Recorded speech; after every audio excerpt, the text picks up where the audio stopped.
All right, how are you all doing? Big morning, huh? Yeah. Yeah. How do you feel now that you've had a couple of minutes? Pretty good. Okay, we're gonna do some stuff to get you moving and re-energized, but I see a lot of you are eating, so we'll hold off a few minutes. And I'll just give you an overview of what this afternoon is gonna look like. And we foreshadowed a lot of this yesterday, but your first anatomy session today. Okay, I see lots of clapping and happy faces. Is anybody on the other side of the spectrum where you're like, uh-oh, anatomy, I don't like the sound of that? Okay, cool. And if you change your mind, either way, like in any direction, like that's okay. We are in it together and it's gonna be okay and it's gonna be fun and or it may not be fun, but it'll be educational at least. So today we're gonna do go around and we'll share what your experience with anatomy has been. Some people have a lot of anatomy background, some people have none, and anywhere on the spectrum is cool. If there's anything major that's happened in your life from yesterday to today that you need to share to, I don't know, let me know about, then please do. But otherwise, we'll just kind of breeze through that check-in. And then these are the handouts that you're going to want up. They're in the classroom, and we're going to use this one first, the anatomy handouts, part 1. Part 1A. So we're going to use this, and that way you'll have like a visual tool as we go through so you can see like talking about some of the anatomical terms. So today is just going to be introducing all of us to a lot of terminology and concepts so that we understand how to have conversations around anatomy.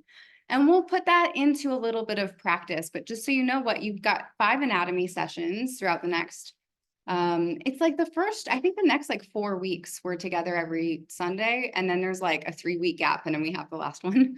And what we're going to be doing in these anatomy sessions is breaking down some of the poses that you've already learned in the Cambio sequence and looking at them through the anatomical lens and getting curious about, okay, what is happening in the hip joints here, and then pairing that with the cues. So they're like, oh, okay, I understand how the language that I'm using here is what's helping them find external hip rotation. And like we were saying yesterday, if you say something in a cue doesn't land with your students, you can start to think of other things to say. And this is what's really going to support you in that, of being like, okay, so that cue was for this reason. What's something else that I can say that might help them understand what movement they're finding in the body?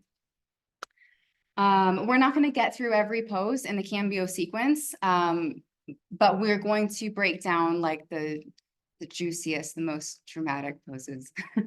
Yeah, Maggie. So has anybody found the handouts? All I found was the YouTube video, so I it's under stream. Yeah, oh, thank you. That's a great tip. Yeah, everything. You got it. Yeah, part 1A. Mm-hmm. Appreciate it.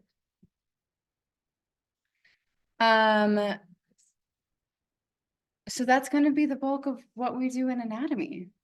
Okay, so let's go around and just share what experience you have. Well, I had so much, I didn't have any caffeine today, but you can tell, tell the difference between yesterday and today, my caffeine intake. Go around and share what experience you have with anatomy. And it might be, you know, oh, I took this course in high school or college. It might be, I've had this injury that I've dealt with, or I have no experience, but I'm interested, or I have no experience, then I'm nervous because, or whatever it may be. Who wants to kick us off? Maggie, thank you.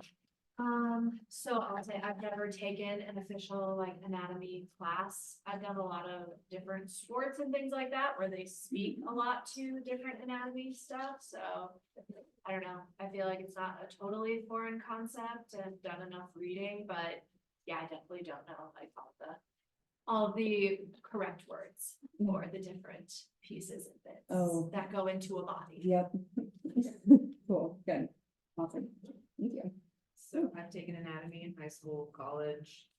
And then I briefly took a massage therapy situation. But also I got hit by a car when I was 17, so I've just had like a lot of Oh. injuries Okay. over time. Any ones in particular? I that broke you everything. broke everything? Yeah, basically. I mean, if you want me to list them off, I I mean, you can, don't have to, but that's a good, okay. but So you like, broke just everything. this right here is from like the window.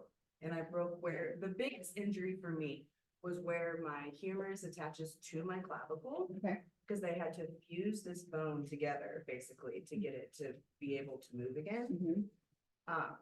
So yeah, I learned a lot about my body then. Yeah. And I broke both of my pelvic bones, which I didn't know you could do. Oh my. Yeah. And look at you now. I know, they told me I'd never walk again. Oh, Yeah. what a big thing. I did you all know this? No. Yeah, doctors are dumb. Okay. I'm so glad you're here and you're walking and you're doing asanas and. Kind of like a side note is my Yeah. best friend that I talk about all the time, her car is the one that hit me. Was she driving it at So the? you're the Oh instructor. my gosh, was she driving it at the time? Nope, her boyfriend at the time stole her car. Oh. Yeah. A lot. You are anatomy with it. There's I track anatomy. Yeah, So I could not anticipate any turn that sort that's of. why I No. don't ever really talk about it because it's like, there's so many like levels of it. But that's why I know as much as I do about the body is because I had intensive physical therapy and numerous doctors and yeah. Oh, well, thank you for sharing. And that's part of what I just love about these groups too, is we always get different people with like, oh, even if it's not like something so drastic like that, but it's like, oh, look, my wrist just kind of bothering me, you know, like that can be a learning. And then we have had people, we've had people with broken bones during training, and it's like, okay, how can we use this to help you modify, but then we all get to learn from that as well. So, yeah, so please feel free to chime in if there's stuff that, and this goes for everybody, but you're like, oh, I've had to deal with this now or in the past, that can be helpful. So, yeah, thanks, Lily. Jeez. Yeah, that's great. Sorry. No, don't apologize.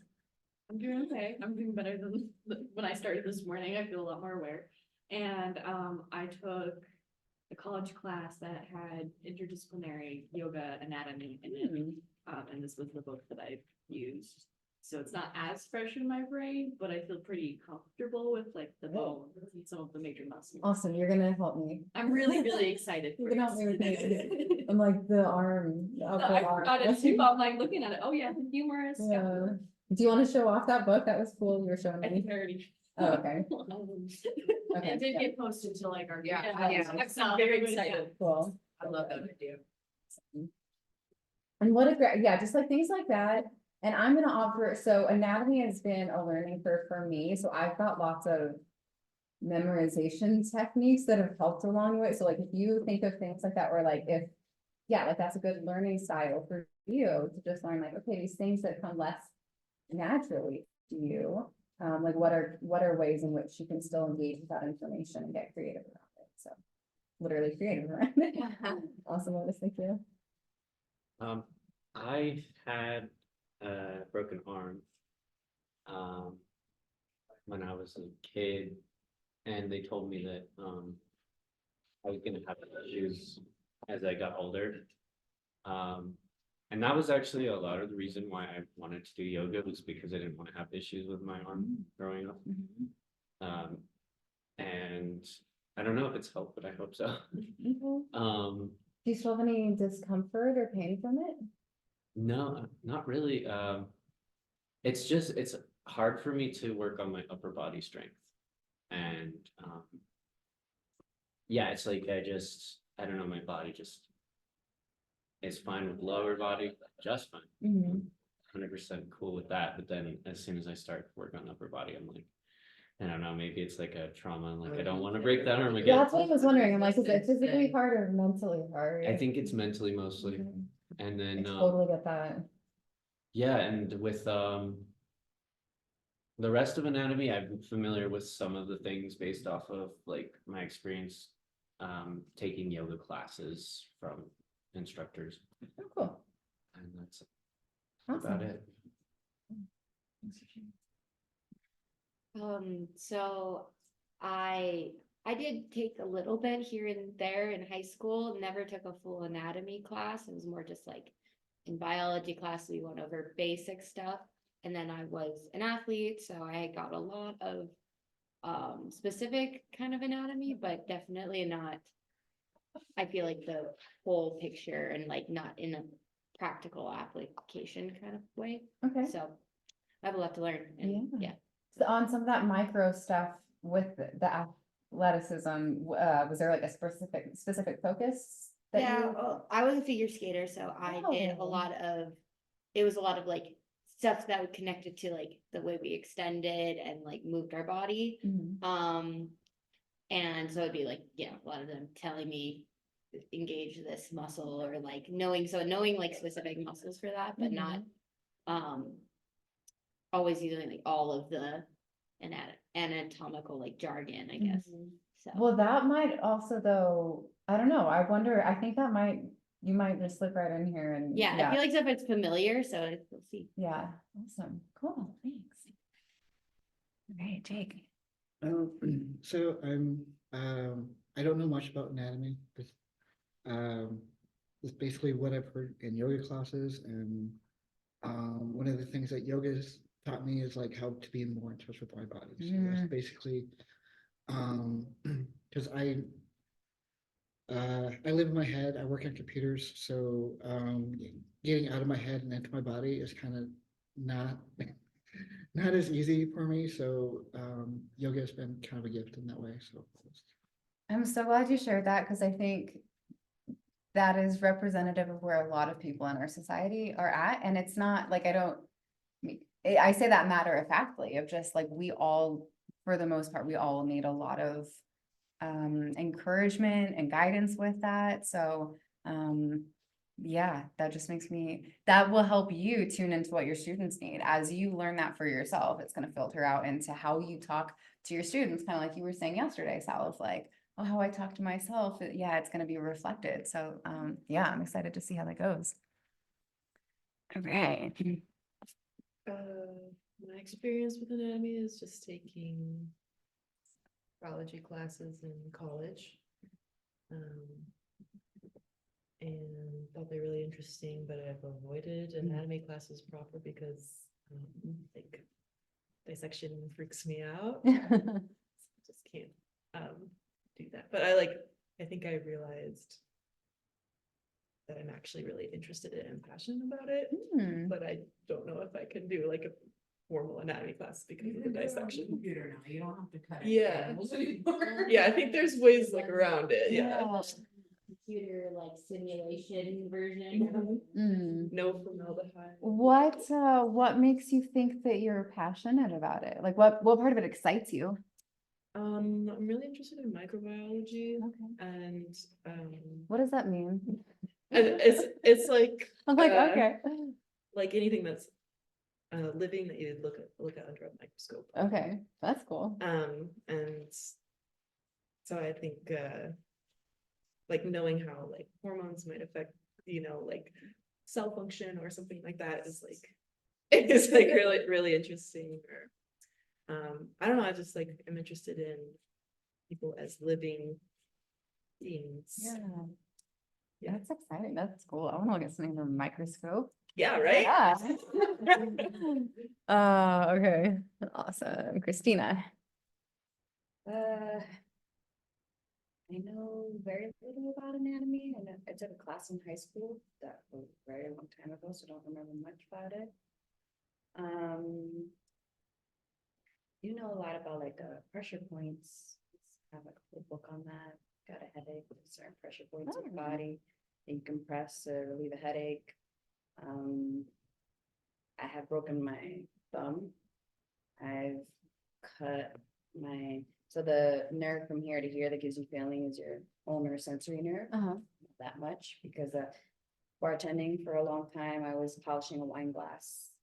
It broke by the stem, 7 stitches. Oh. Yeah, my right hand's been through a lot. Hmm. I am very excited though to learn some more, kind of refresh everything today. previously knew that I don't remember much of. And I also have a little bit of knowledge from yoga classes as well.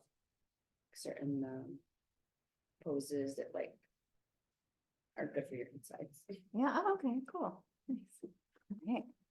Mackenzie.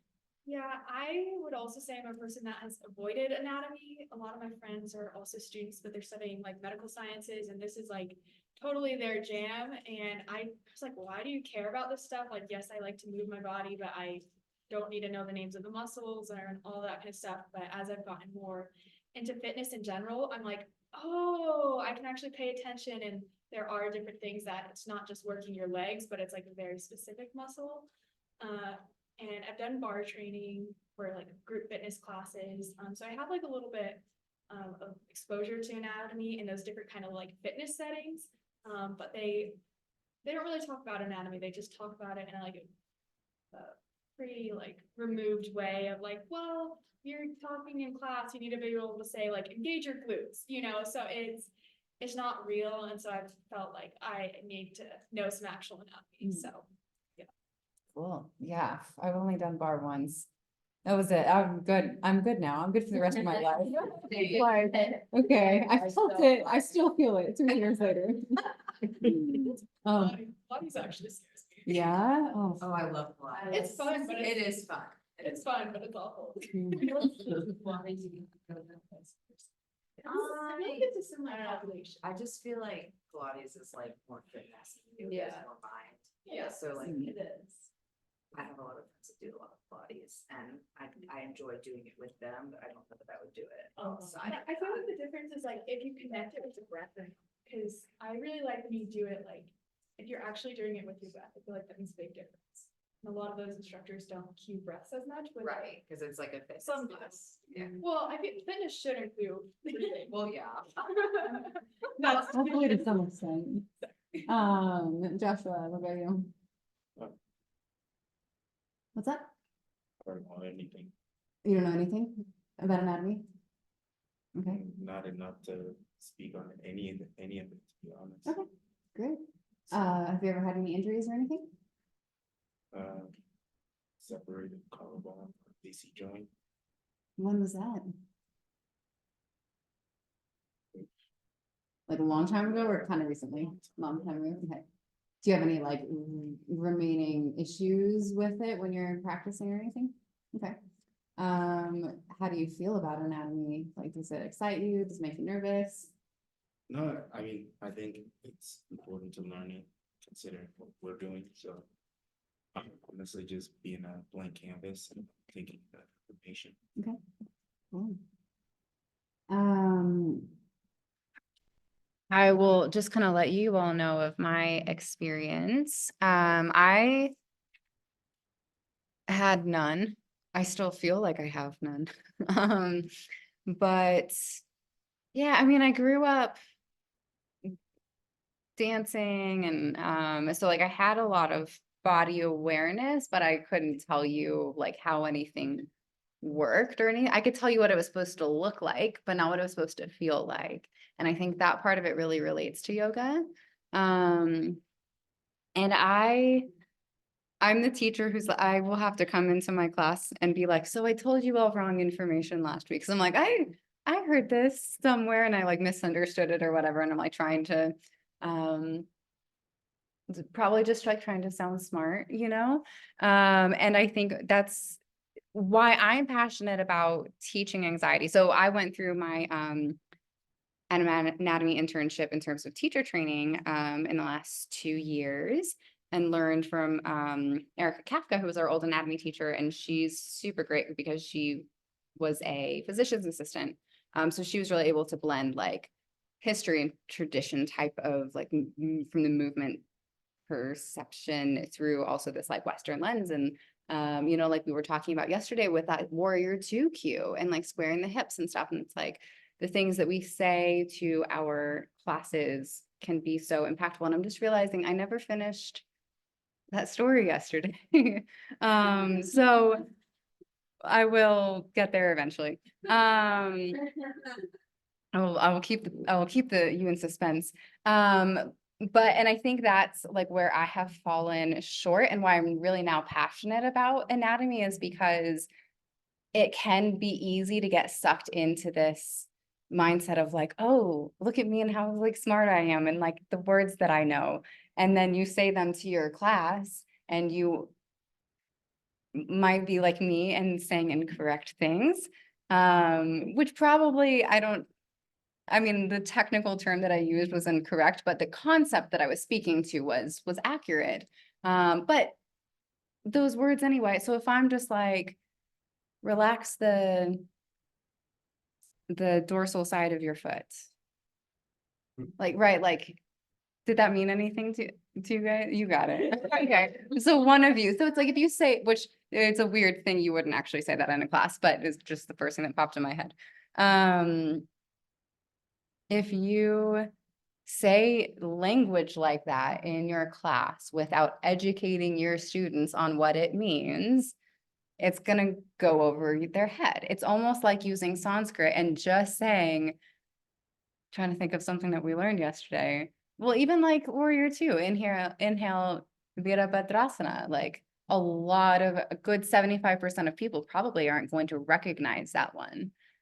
So if you're gonna say it, be like, inhale, Warrior Two, Virabhadrasana, and then the next time maybe you like leave it out once they also already know where they're going. And it's that same concept for anatomy too, that it's like, if you're going to introduce a term to them, it can be great, it can be empowering, it can help people get excited about their bodies and more in touch with the parts of it, the movements, especially we're going to talk a lot about sensation. And I think the key right there is in sensation.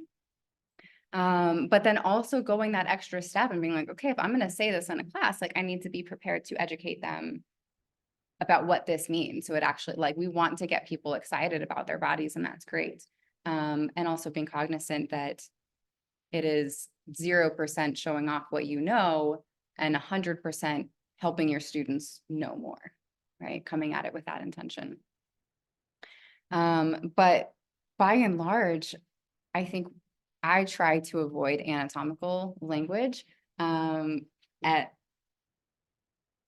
not at all costs, but in most cases, and just use it very, if I want to break down like one thing that day, like that's enough. Like if you do more than that, it's going to be like, they're not going to grasp anything. More is less, less is more, less is more. So, but we do want to be able to have a good understanding in here of these anatomical positions, of the terminology, of the movements that we're using, so that we can have conversations around healthy alignment, around where we're finding sensation, around what sensations are like warning signs. I was going to say something else and it's gone already. But that being said, we're not going to get nitty-gritty in memorization at all. You certainly can if you want to, and there is a wide pool of resources out there to you. So from us, so we will have these 5 practical applications, and listen to those words very carefully, right? It's like practical applications of anatomy, what it looks like to pull anatomy into teaching your class. But if you want more than that, we also have I think about somewhere between 18 to 25 hours of bonus anatomy videos for you in the classroom. And they are not required to watch. They're there if you, Lotus, I just have a feeling that you're going to be the one that's like, yeah, cool. But like if you want to learn more, if you want to get into the names of the bones and the names of the muscles and into that really nitty gritty stuff, they are there for you, and they are golden. Those are all recorded by the other Erica who taught anatomy before me. And she did a great job of like, because it's videos, so it can be hard, but it's like they're all pretty short. I think the longest one really is like 20 to 40 minutes, but a lot of them are like 2 minutes, 5 minutes, 7 minutes, like little concepts that you can just kind of like take in and digest. There's a lot of really great stuff about like physiologically about the breath in those. There's a lot of cool, just little like body hack, for lack of a better word, just like, oh, I didn't, like little things that you can do for yourself that I think are wonderful. So I would definitely encourage you to maybe like even skim through the titles and be like, are there any that like interest you that you want to watch during training? And then, you know, as long as Google stays in business, right? Like Google Classroom will be up in infinity, so you will have access to these videos that are posted in there, and you can refer to them at any time in the future if you're like, oh yeah, I want to go back and dive deeper into some of that stuff. But we know that it is a lot, and so we are not requiring it. Also, if you're not a video person,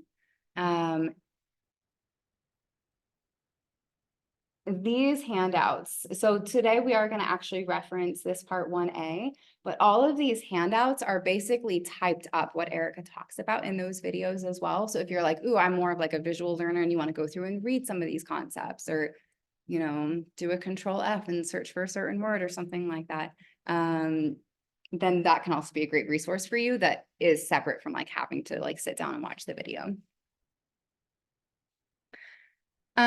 Another component of anatomy is the inevitability that you're going to have somebody come up to you if you choose to teach public classes after your teacher training, and they're going to say, hey, you know, I tore my hamstring, or I've got this injury. So like, what do I do? How do I fix this? What do you say? Seek your doctor. See Talk to your doctor. Your doctor. Awesome. I'm not, I love both of those answers, and they can be so different too, right? Like, talk to a doctor, and also that ability to say like, that is outside the scope of what I do. I swear yoga teachers, it's like we can get mistaken for doctors, for physical therapists, for counselors and emotional mental health therapists and spiritual leaders. Yeah, like we just kind of get it all. And so having that into, and just like we're practicing to say the cues like we did yesterday, and even how I had you repeat after me, like exhale, high plank to low, you know, like be practicing some of these statements that are even for after class too. Like if you feel like you're going to be ever uncomfortable saying like, that's outside of the scope of what I do, I really think you should talk to a doctor about that. Yeah, Lotus. I just had a thought, the person comes up to you Yeah. and says like, oh, I hurt my hamstring, what do I do? He's Mhm. like, I'm not a doctor, talk to your doctor, and when you come back, we can figure out some adjustments or modifications. Mhm. Class. Yeah. Erica, do you normally ask before class if people have injuries or? So what we do here at Cambio, so we've got like our software that everybody has an account in. And so on their first visit to Cambio, we will ask them, you know, be like, oh, hi, we're so glad you're here. Welcome to Cambio. Do you have any injuries or illnesses we should know about? And then if they bring something to us at that point, which I would say is like a fifth of the time, but it's almost, in my personal experience, it is very rarely something like, it's usually like, oh, you know, I hurt my shoulder like 20 years ago, and sometimes it just kind of acts up. It's stuff like that, or I'm old and my body hurts is probably what I hear most common. So we will document it so that then, so let's say they came to my class and I documented, you know, my knees are just kind of tweaky and sometimes I don't feel good. And then you had them in your class next, you would be able to see that note. And that way you could be like, oh, James, you know, I see something about your knees here. How are they doing? So you can follow up with them. And then we do have a sign that's like, hey, has your health information changed? Please let us know. I doubt most people. But like, that's obvious, right? Yeah. So we did, like, there's definitely a lot that does fall through the cracks in terms of that. But we do have that conversation up front. I have a question. Yeah. At one of my studios in Fort Collins, I talked to one of my teachers about like tingly feet and hands. Mhm. And it's like, oh, can you help me with this, like postures and stuff I can do to like reduce that? And she told me like, well, I'm not a doctor, but I'll do some research. And then she sent me like an email of all of these different postures I could do. Are we allowed to do stuff like that, or is that kind of getting it? That's, I would definitely more leaning towards iffy. But maybe not, honestly, that's something I would probably like talk to whoever's managing or running the yoga studio that you're teaching at. to hear what they have to say about it and what their policy is. Yeah. Now there are some times, so there, you know, it's like, okay, have you talked to your doctor about this? And they're like, yeah, okay, awesome. So like, and I would have two questions for them. Like, what type of movements, has your doctor restricted any movements for you? And or like, what type of movements don't feel good to you? And really putting that onus of responsibility back on them to be like, okay, tell me more about this. Some people might come in saying, yeah, I've got this, you know, shoulder from 20 years ago, but it's fine. Or sometimes I just, you know, a lot of people know how to modify for themselves. Even the people who are new to Cambio but have done yoga before, a lot of times they're like, oh yeah, it's fine. You know, I know how to modify. And I'm like, okay, well, if you change your mind and you want to talk to me about it more, please let me know. But putting that onus of responsibility back on them. So if it's like, okay, you know, I've got, my knees are really sensitive. Awesome. You know, maybe you grab a blanket as you head in to, you know, Forever on Our Knees for some extra padding. So you might have ideas right there based on what you have planned to teach that day to be like, okay, here are some modifications I can recommend based off of what I know. And these movements that you told me don't feel good or that have been restricted for you. And then really encouraging them to listen to their bodies. And if something doesn't feel good, to back out, to take a break, which can be really, really challenging for people. And before Maggie just, and then there might also be times where you're like, I feel uncomfortable. This has only happened to me one time, but I'm like, I feel very uncomfortable with you taking a class. And this is something like I went to Amber about, and I was like, can I ask for this person to bring a doctor's note before he continues to practice? Because it felt, it was just such a big thing. And I don't remember what it was. I want to say it was some type of neurological condition. And he tried to educate me on it, but I was just kind of like, I don't know. And it's like right before class, so I'm just like, you know, I felt safe enough. I was like, okay, take class today, but like in the future, we will ask that you have a doctor's note on file. So that also might be a thing too, of like, I am concerned, and, you know, making a judgment call off of that. Yeah, Maggie.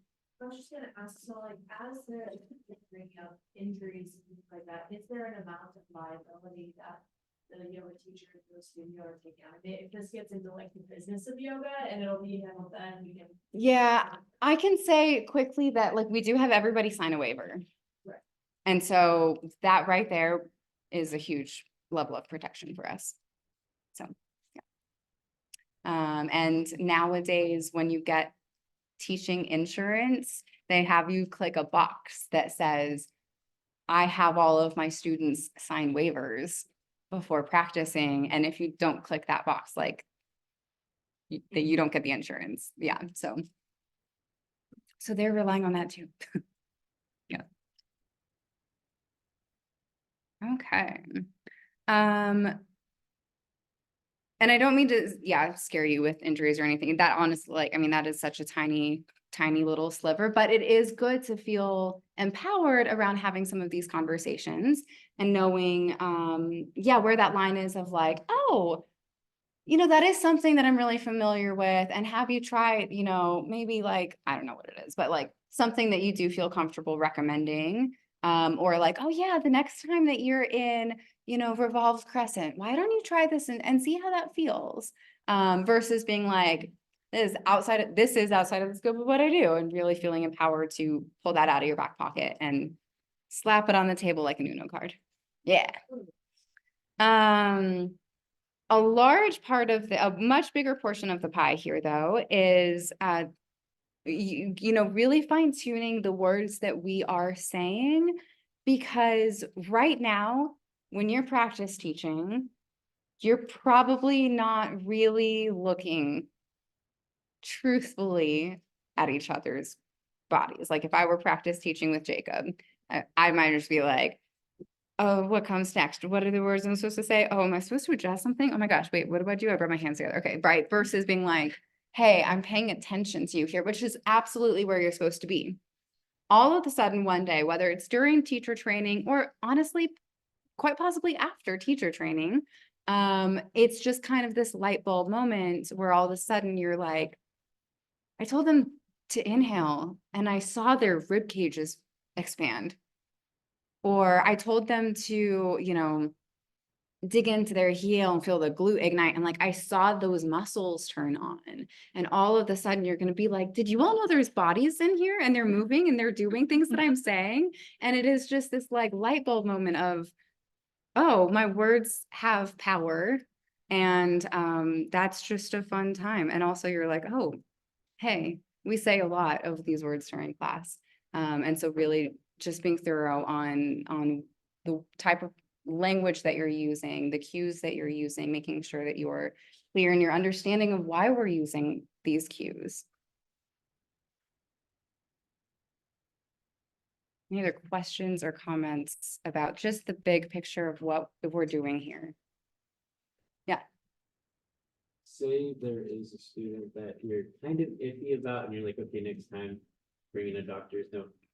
Then during that time, how do you keep on reminding people without kind of like singling that person out, that like gently reminding them, hey, you can go back to child's pose at any time, like over, like without being repetition, like repetitive? You might be repetitive in any class with that, depending on, and sometimes you may not, you may say it the one time in child's pose and never again. And also if you see people dropping like flies during class, well, that might be an indicator of, for you in terms of like pacing, heat. Is there ways that you're learning to modify in the sequence now that you want to soften the sequence and make it more accessible? And there are also times where I almost kind of weave that into my theme and be like, hey, remember this thing that we talked about? Like taking breaks. And I think, well, I told you the story yesterday, right? Of my second class. Okay. Yeah. And me and Power. And Austin was like, you're allowed to take breaks, right? And I refused. I obviously needed to take a break. I can just see myself. I feel like I had an out of body experience, just suffering and sweating and just shaking an extended side angle. And there's nothing that Austin could have said to me that would have made me take a break that day, because I was 5 years away from being able to use what I call like my empowered no, of like, everybody else in the class is doing this and I'm going to come into child's pose, right? And so for me, it is a constant just theme of who I am as a person, even broader than like how I quote unquote theme my yoga classes, of like, I will cheerlead you for doing what's right for you, especially if it means going against the grain, because I know how challenging that is.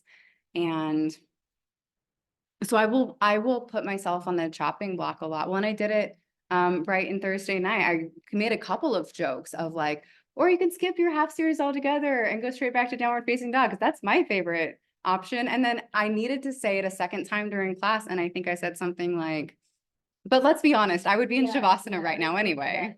Like, and just kind of like we talked about something yesterday of using yourself as an example, as a way to empower your students, knowing that like, oh, even quote, even my yoga teacher needs to do this from their knees or uses the blocks or things like that, I think can just be really impactful.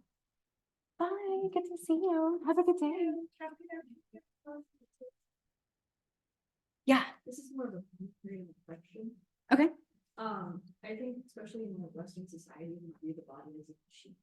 Mm. And that we have to fix it. And especially when it gets injured, I mean, like, when your body gets hurt, that's there. And it's okay that it's there, but you have to take care of it. And it's not like you can't just replace it. Everything will be fine. I mean, you can't replace some things and make it better, more improved, more safe. But it's not like you can replace the charging block. Yeah. You know? And so I think using blocks, using drops, being mindful of your own body, it does empower people.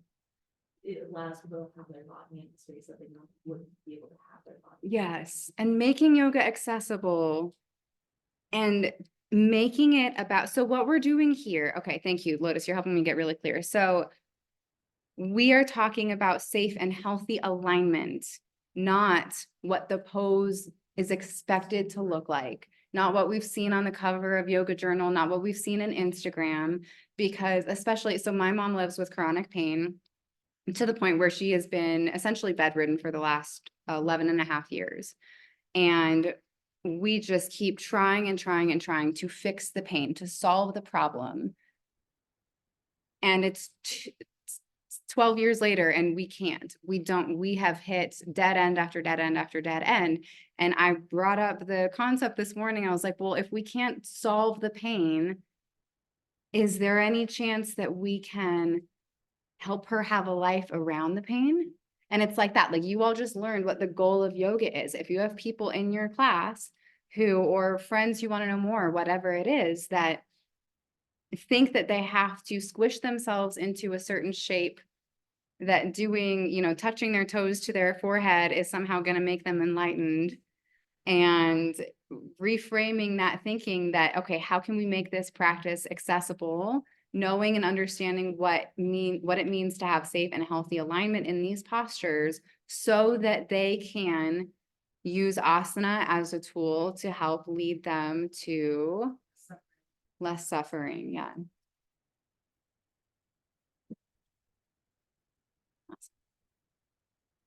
Okay. Did Amber do pulling prana with you this morning? Yeah. What was that? And we did breath of joy yesterday. You want to do breath of joy again? Okay. You did it this morning? Okay, let's stand up, spread out. So tell me, how many sips of inhales are there? How many exhales are there? Where do the arms go on the first inhale? Up and, or yeah. Second one? Out. And third one? Up overhead. Okay. Yeah. Some people do it more of it's like crossing, like backing out and crossing again. So you can kind of simplify it that way too. I don't know who I learned this from. So that's how I learned it. But all right. Take a moment. Move around. March it out. Joshua, you're not gonna do this with us? Take your feet out wide, swivel your hips side to side, let your arms loose, maybe sway and hit the low back. Yes, hold on, dance party. All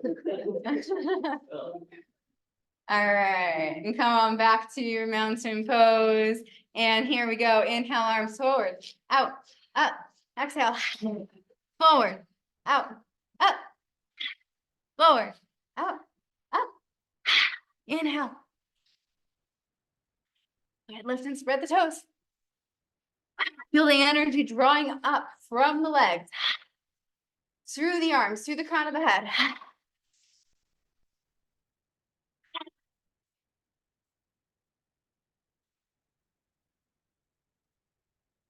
Shoulders are loose. 3 more.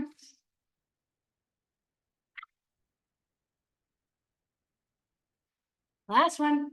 And then slowly let yourself hang there, slowly. Come back to standing. Whew, there's the caffeine. We're gonna stay standing. You're gonna stay standing. So do things that feel good to you while I pull up my other thingamajigger. All right, and then slowly allow yourself to arrive in mountain pose.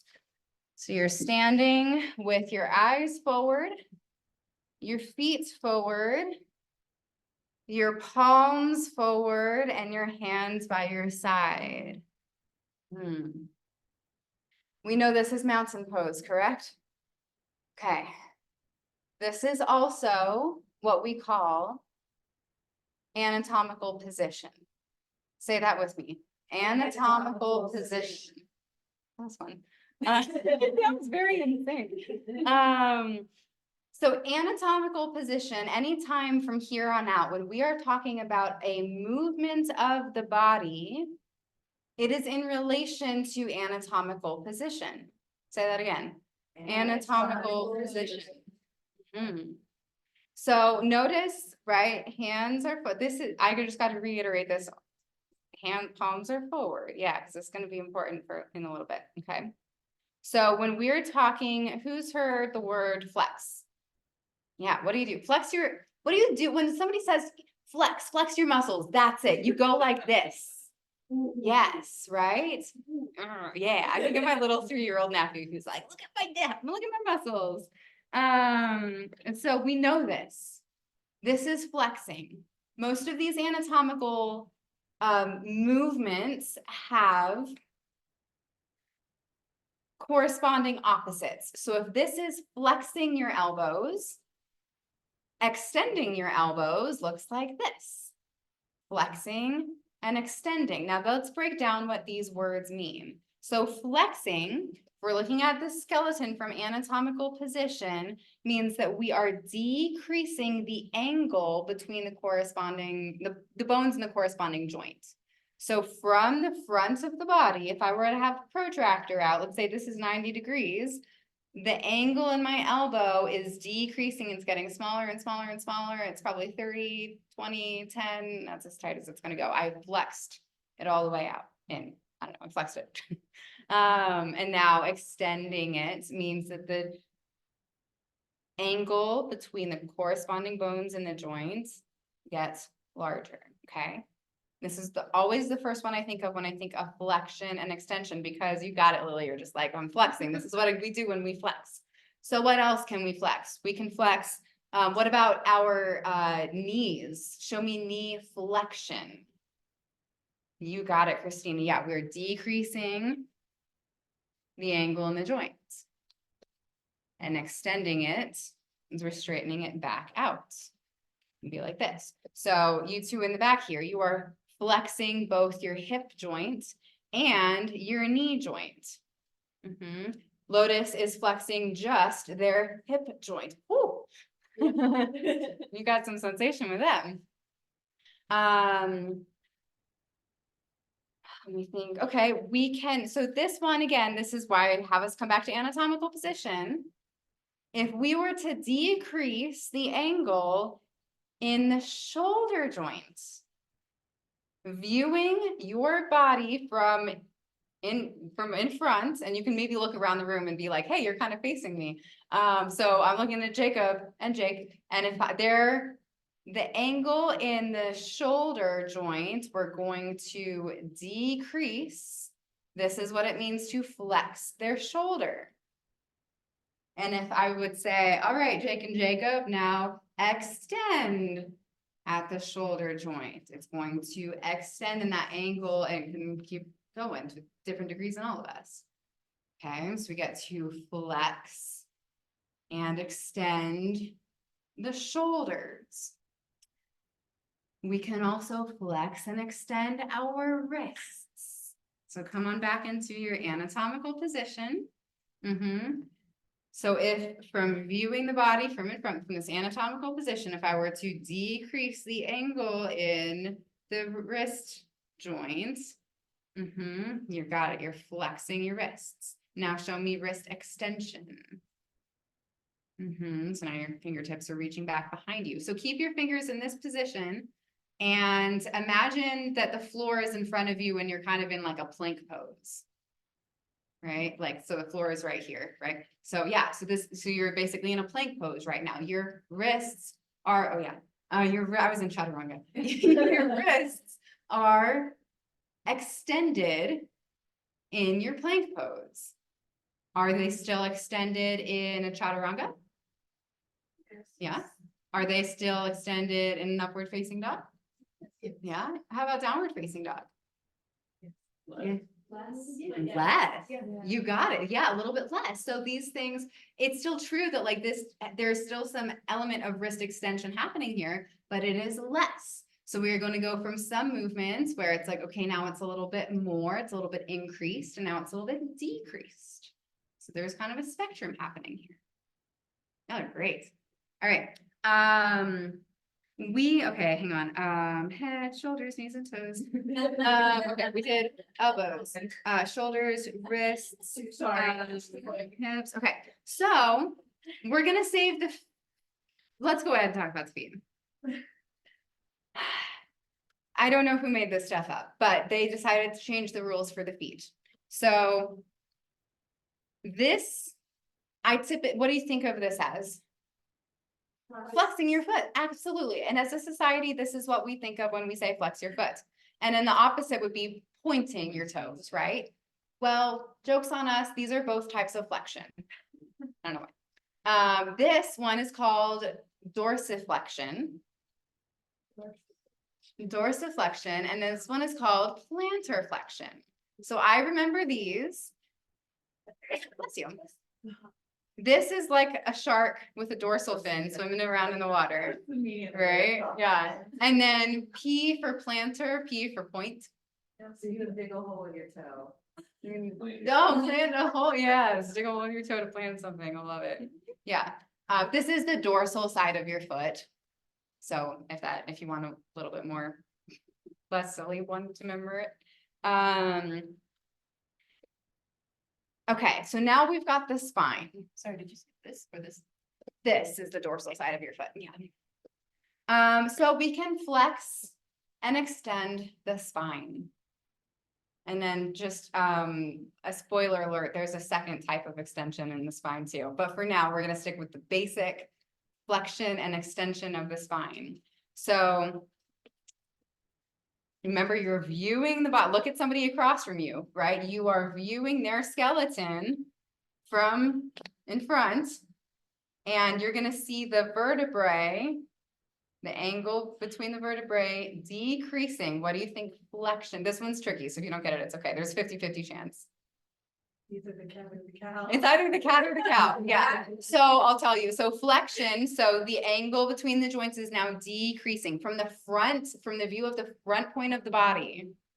That's why we've always got to come back to anatomical position. Always think about that front part of the body. This is spinal flexion. Yeah, forward fold, cat back. So that means that our back bends, our heart openers, this is extension, because from the front view of the body, the angle between the vertebrae are increasing. Okay. So show me, Simon says, right knee flexion. Right knee flexion. Yeah, okay. You can set it back down. I'm not gonna, Simon says you. Okay, show me hip extension of the left leg. Left leg extension. Yeah, you're extending. That you're increasing. Okay. Show me a spinal extension. Yeah, you've got it. The space between the joints are getting bigger. And spinal flexion. Is that forward fold? Okay, come on now, back up to your anatomical position. Palms forward, yeah. Show me wrist extension. Yeah, good work. And show me wrist flexion. Okay, and then just kind of release, and you can stand softly. Now stand like you were standing at the grocery store. Yep, usually what it is.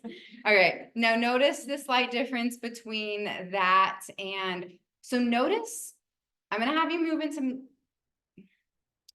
okay, move into a mountain pose from here and say that anatomical position. Okay, move back into your grocery store asana. Okay, now this time, notice, notice the crown of your head as you move into mountain position. What happened? It extends up. We lengthened through the crown of the head, through the spine, and that resulted because the head is on top of the spine. This is called axial extension. Say that with me, axial extension. Okay, so spinal extension, spinal axial extension, right? Pulling a string. Okay. There was something that I was like, we're gonna circle back around to this. I don't know what it is, so let's go ahead and sit down, or you can stay standing. That's the third type of spinal. Yeah, maybe that was it, and I did the Is that feet that too. too? Yeah, so that's the axial. Mhm. Like a camel pose type of thing. So in camel pose, or pretty much any other pose that you can throw out there, we're going to find multiple types of all of these movements. So when Reba just came into camel pose right now, ideally, there is first axial extension and then spinal extension, right? We do have a lot of times people skip the axial extension part and go straight into the back bend. And those are the things that we're going to be talking about in here. And it's almost like a spectrum of safety. It's like, you know, it's like, because all bodies are different. And what is really tricky territory for me and my body, and things that I will just be like, hard no, I'm absolutely not doing that with my body. Some people might be able to. They might also be skipping the axial extension and going straight into spinal extension and be feeling fine now, but maybe in 15 years, they're like, oh, I wonder if that's why my yoga teacher told me to lift up first before going back, you know? Okay, way to roll with it, y'all. If you haven't opened this up already, if you want a visual to follow along, if you're a visual learner, this anatomy handout part 1A, is anybody having a hard time finding that? Okay. We talked about, well, on page 2 is that anatomical position. If it's helpful to actually like view that little picture of that skeleton and be like, oh, okay, that like if any of these dots just aren't connecting right now, I mean, let me rephrase that. I would be impressed if all of these dots are connecting right now, because I had to do this anatomy internship like 2 or 3 times before I was like, oh, I think I understand what you're saying. So if things are not sinking in right now, hey, guess what? We have 4 more weeks after today to keep talking about this stuff. And we're just going to rotely be like, all right, tell me what spinal extension is. Show me wrist flexion. What's happening in your hips in, all that we did was extend. No wonder I feel like I forgot things. We only did extension and flexion. We'll talk about others in a minute.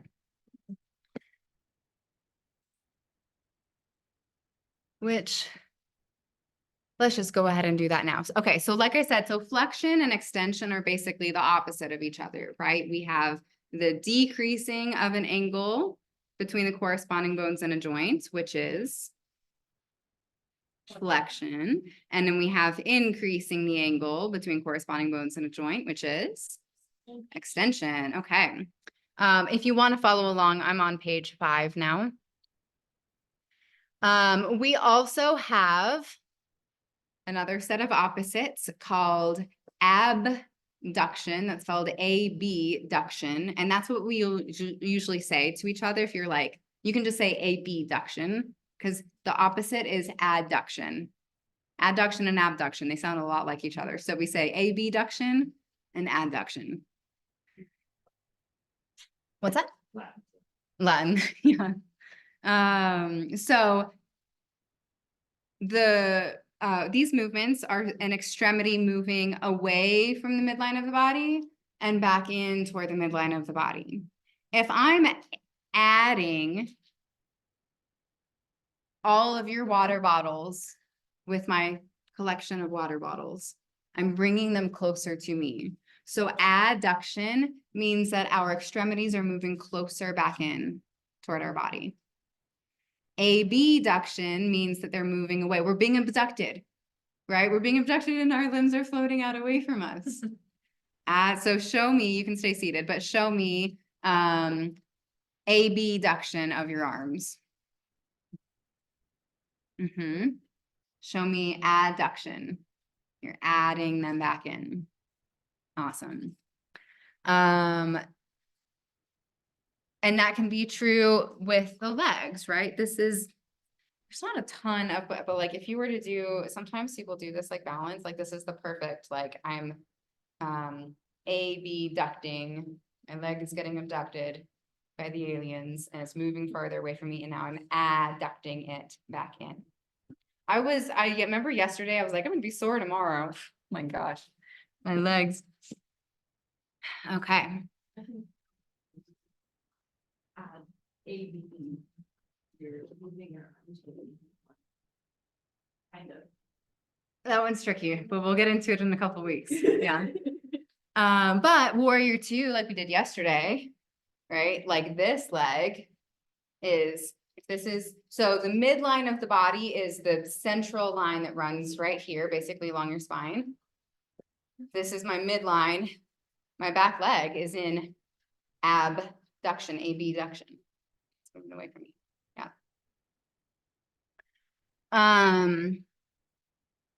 Now we also, this one, I think, okay, so you've heard external rotation before, probably, in a yoga class even probably. Okay, so we've got, I see you doing this movement here with your arm. Yeah, so external rotation, we're rotating out away from us. Same thing with runner's lunge, right? If the knee falls out away from you, that's external hip rotation. It's moving out away. In warrior two, the front hip is externally rotating. In butterfly pose, the hips are externally rotating. In figure four pose, like there's a ton of hip, like we do a lot of hip external rotation in yoga. We do very, very little internal rotation. Things that come to my mind, we've got fallen bridge. If I were laying down on the ground with my knees knocked in, this fallen bridge. You can windshield wiper your knees side to side. Oh, if you do a supine twist like this with the legs separate, you kind of get that. Or in the more traditional supine twist, but we don't get as much internal hip rotation in the yoga class. So show me external rotation at the shoulder joint. Yeah, so you're rolling open. You might be in goddess pose. And here, let me, so you can see my shoulders a little better. Right? That opening up through here. And then there's a lot of other things happening, but trying to, yeah. And then so show me internal rotation of the shoulders. Yeah, Joshua. Yeah, absolutely. Yeah. This we live in a lot, well, it's not quite, but on your phone. Okay. Seem like you're tracking? Yeah, okay. We also have shoulder blades. We had them. I hope you have them. And they move a whole lot. We like have a whole dance party with just our shoulder blades, but we should absolutely do that one day. So we have pretend I'm gonna actually turn around for just a second. And mine are fun to look at because let me see if I can do it. They'll like wing out, which just means that if I do this, my rhomboids are not engaged. And so it's not a good thing. It's like I have to really work to engage the muscles around my shoulder blades to make sure I don't injure myself. I had a teacher one time watching me. She was the old anatomy teacher. And one day she comes up to me and she's like, so how long has your wrist been hurting? And I was like, how did you know my wrists are hurting? She was like, oh, I was looking at your shoulders. And just like knowing that like there's just a whole ripple effect of things happening here. So my shoulder blades, let's see what order this is in, protraction and retraction. Okay. So if the floor were right here in front of me and I were doing cat pose and cow pose, my shoulders are protracting. They're sliding away from one another. And then they're retracting in cow pose. They're sliding. It's like a tape measure and you retract it and it comes back real fast and pinches your fingers. You're retracting your shoulder blades.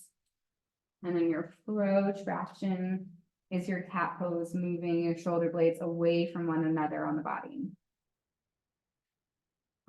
think I'm mixing up things. Yeah, who can help Sal out? Which one am I doing right now? Protraction. Retraction. Yours, yeah, shoulder blades and relatable function. You got it. Yes, I'm so, thank you.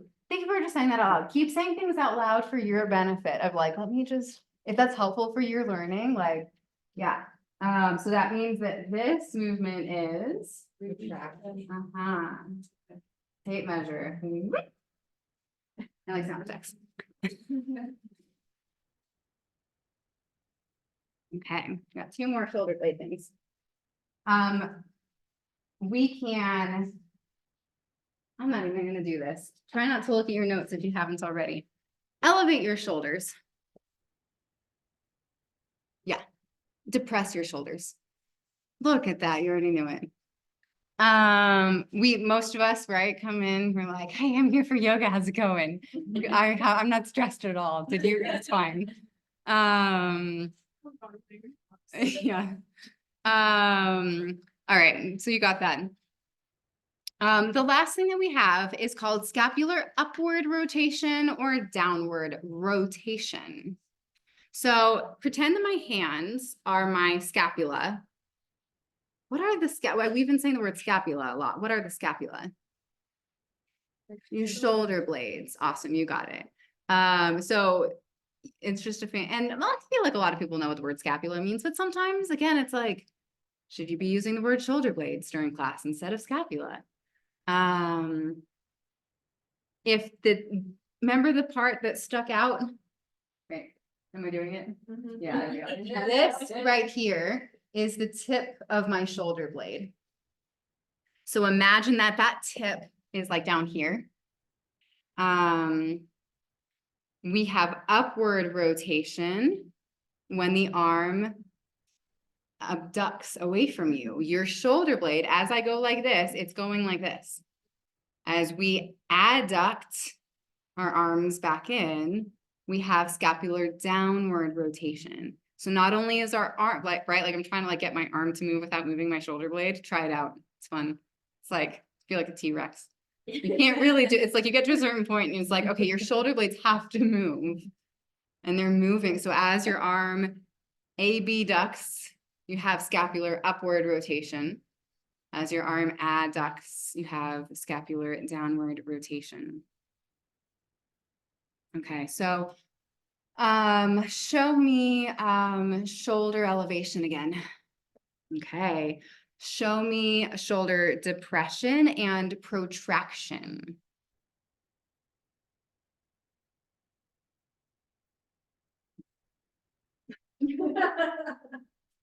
So that cat back.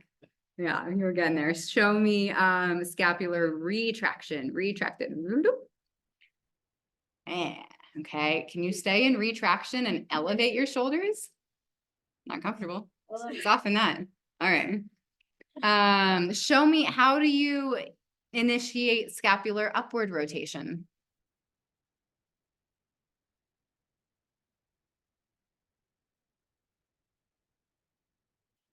Yeah, you got it. So as your arm abducts, your scapula naturally turn up and out, and you have that upward rotation and that downward rotation. Right, y'all are doing great. And like I said, we got 4 more weeks of this. So and we're going to start every day with being like, let's talk about this stuff. You're all going to be teaching me by the end. All right, moving on away from the scapula and onto the forearms.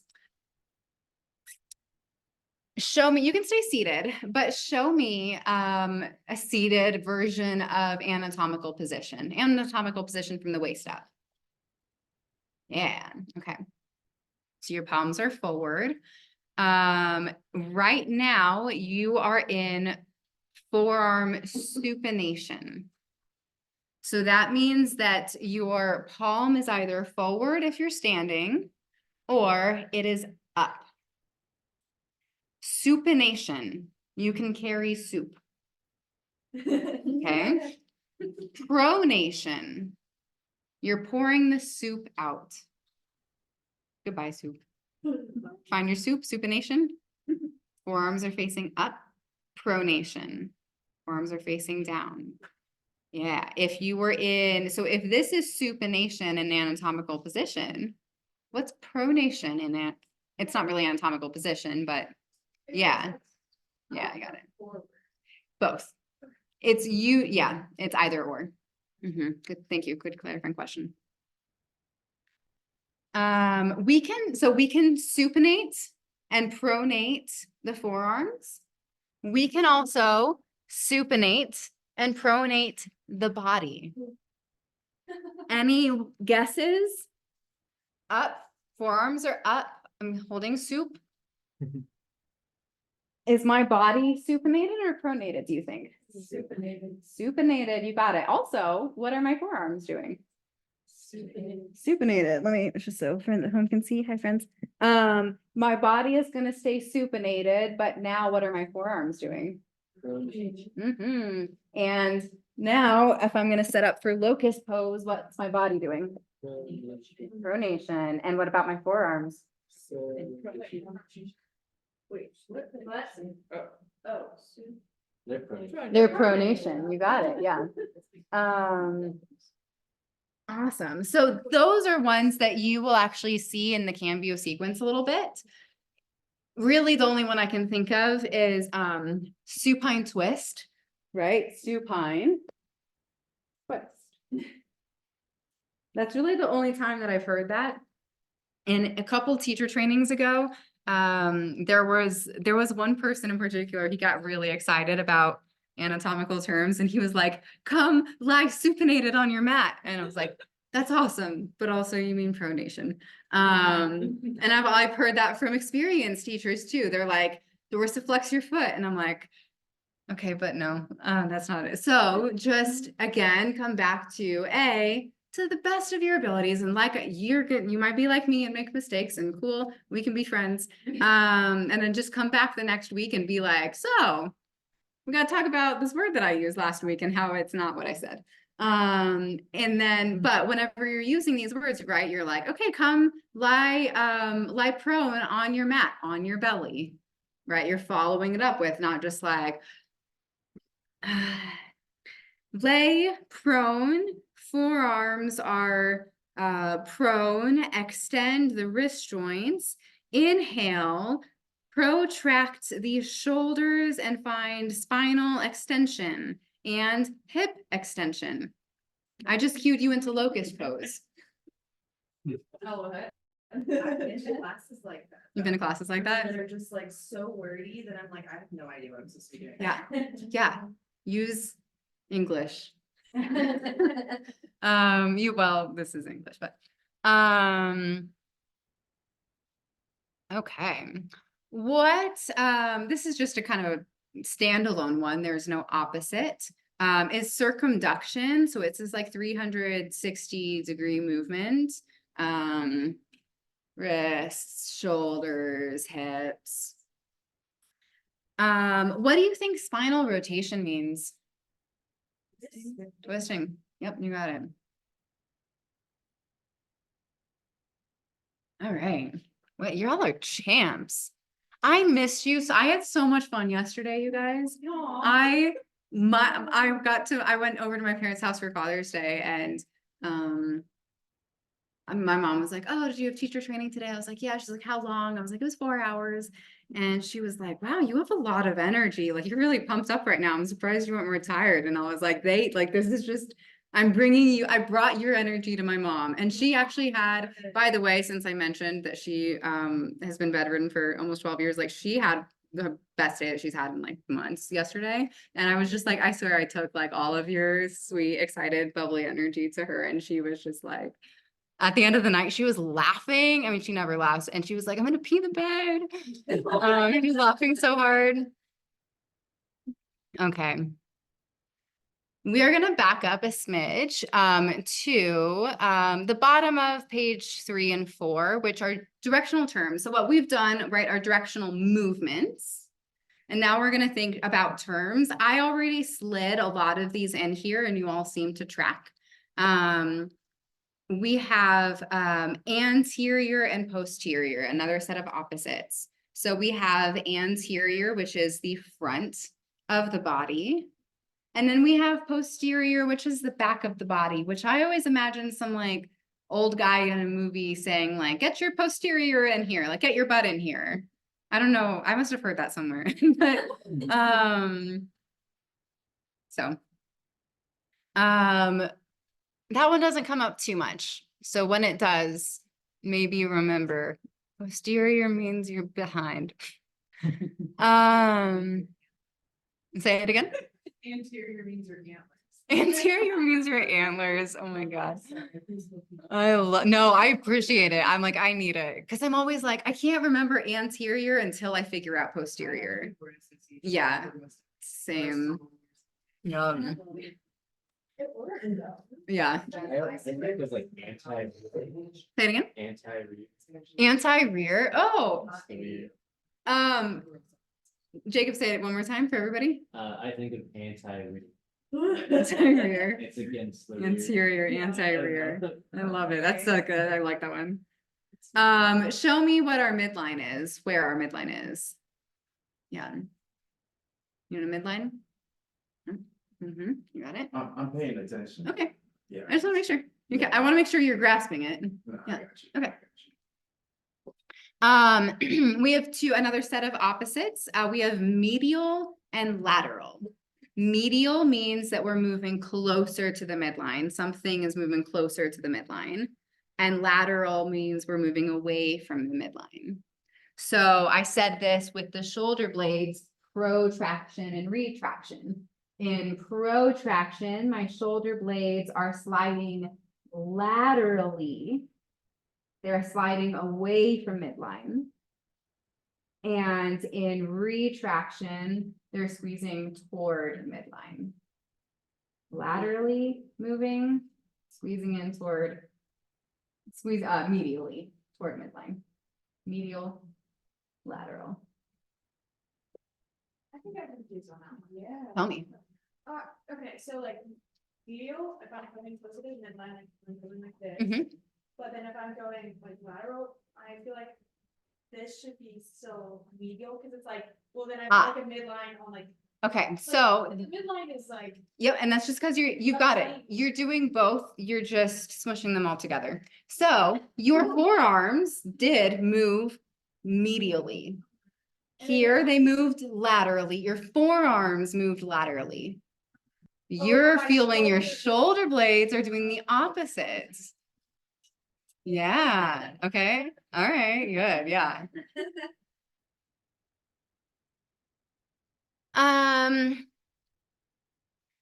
These just don't ever really come up, but I guess I'll say them out loud.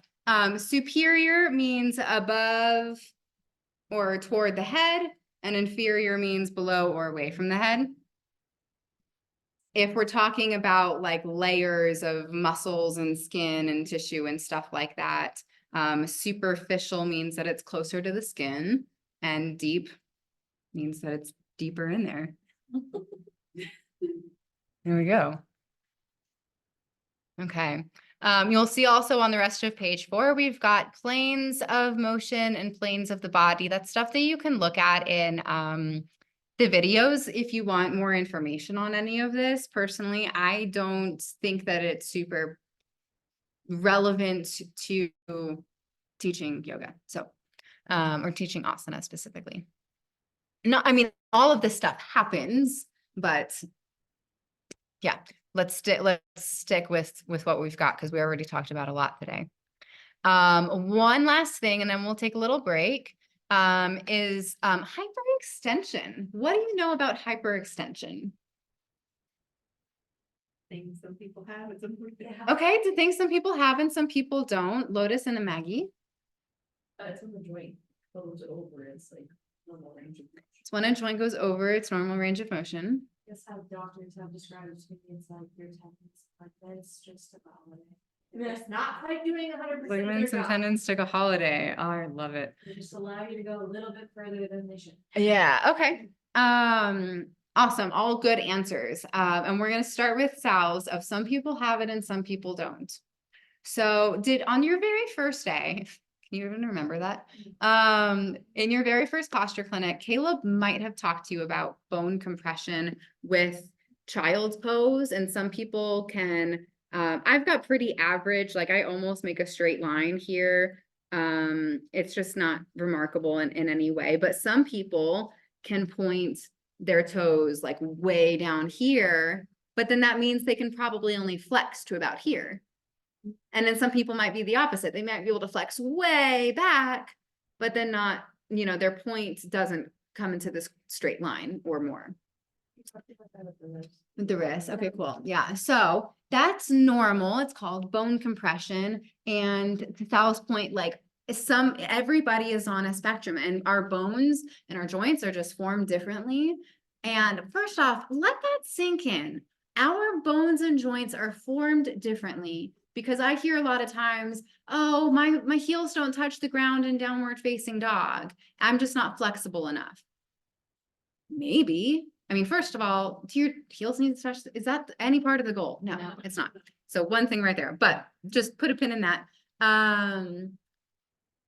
Maybe it has to do with flexibility that your heels aren't reaching. If for some reason that's where you think you're going to find enlightenment. But maybe it's the bone compression in your ankle joint.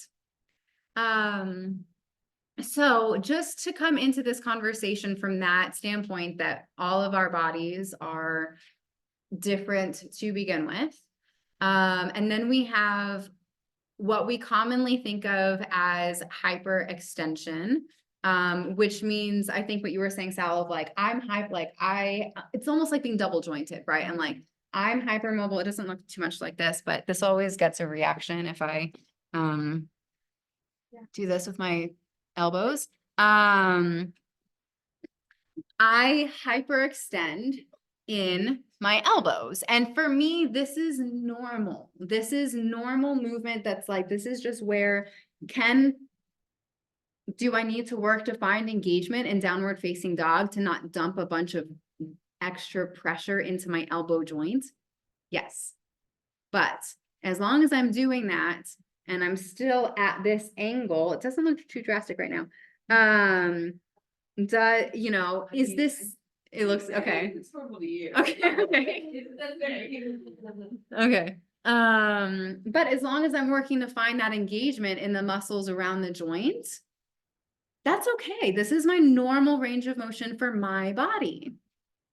Now, I turned 33 this year and I feel like I should still feel young, but I taught a yoga class back in like February and I was sitting on the couch afterwards and I sprained my thumb waiting for my students to come out of the room. That is literally the story. I sprained my thumb sitting on the couch. Yeah, thank you. It should be like, what? I was sitting on the couch and I saw my students come out and I pressed weight into my hand to turn and be like, how are you feeling? And I clinically hyperextended my thumb. It went, that is a not okay thing. This is an okay thing.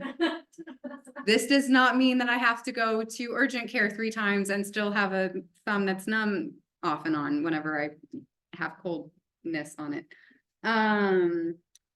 So hyperextension can be okay. There are some things we're going to talk about in certain poses where we're weight bearing in downward facing dog if you're hypermobile and have hyperextension in your elbow. If you have hyperextension in your knees, we're going to talk about that in triangle pose on ways to engage the muscles around the joint to keep them healthy and protected. And then there is clinical hyperextension that warrants a trip to a doctor very immediately. Clinical and what's the other word? Non-clinical.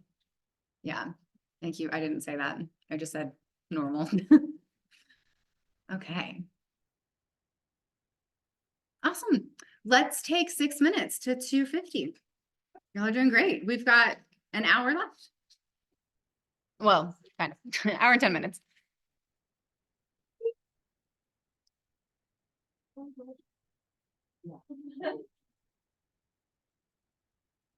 This is great. I love it. I'm so glad. Okay, I got some stuff mixed up, but. I have mixed feelings about it. Like some of it, I'm like, yeah, and then other Yeah. guys. What specifically do you? I don't know, it's like, I think it's. The muscles I'm more interested in than the bones. Yeah, I was gonna say, I know most of the bones, but I don't really know them. Yeah, and the muscles are what I'm more interested in. I love the bones. Joints are where I Yeah, care about I'd the say- most. Yeah, that's a good thing to care about. Not to know my bones. Yeah. Yeah, I Joints- guess, so you, Joints are muscles. you made a distinction between hypermobility and double jointedness. I guess I've always heard of them as like interchangeable. Oh, I didn't mean to make a distinction. Oh, okay, Yeah, sorry. there also might be, and I am unaware of it. Yeah. Like my thumb. I think double jointed is, ooh, Is- yeah. Yeah, cause I do that too. Yeah. Yeah, I do think they are different. I Some don't just, do it, and this yeah. one, like, Oh, see, I can do it in both. but- yeah. I can't, I don't have. My thumbs do move Sorry. back, like they. No. I don't can- know, that's double I jointed. can look more into it, but if I had to Yeah. guess, I would say it's like a square is a rectangle, but a rectangle isn't a square. Fair. You know, it's like being double jointed is, might be a form of non-clinical Maybe it's- hyperextension, but non-clinical hyperextension isn't necessarily double jointedness. But I don't know anything about double I jointedness. know some people are double jointed, it leads to more like, Other issues? yeah, like the strengthening gets kind of, You have to. yeah, you have to Mhm. strengthen more so that it combats like the ease of getting It into that. combats. Mhm. Yeah. That's being on Yeah, it's like, Yeah. that, like spectrum. As the doctor very kindly put it for me, just, yeah, no, you have to work on your shoulder muscles, cause or else bad things will happen. yeah.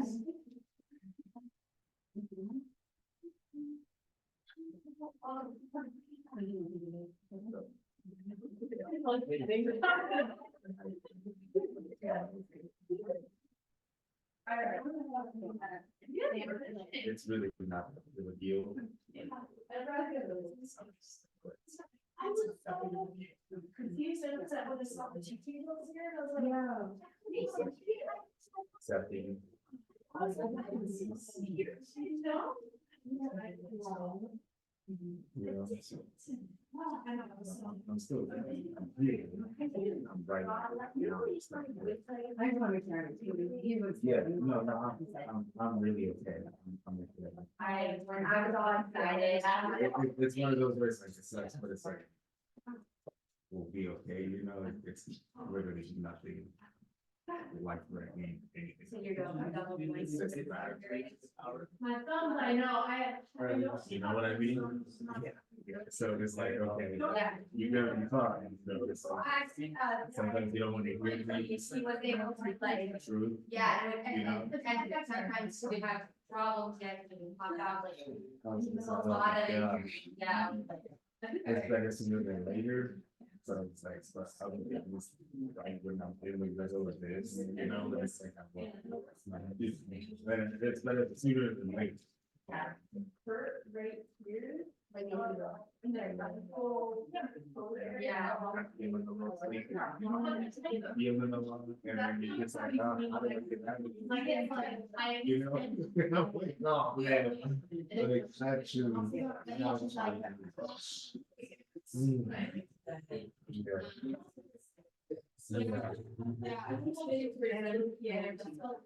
I'm really. I'm not.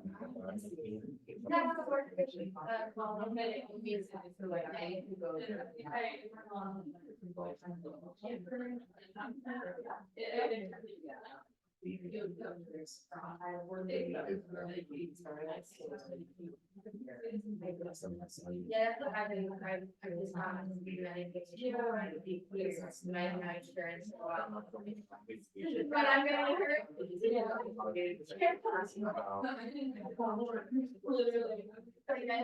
You know what I mean? It was just like a lot coming into the game. And like, so it's heavy. Right. Yeah. Like, Asheville, okay. But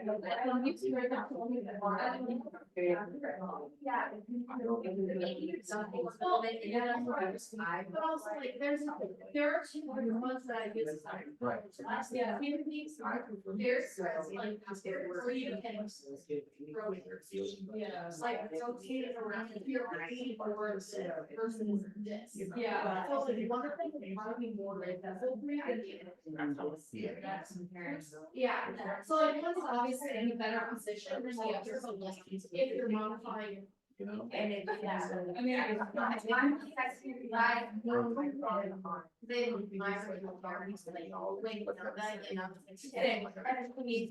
Completely straight and like, and so I did it down to use my plane and I go back and my email, like the diversity and it's Right, and then it's like. like the fact that actually engages your muscles more, I like it's so cool, like I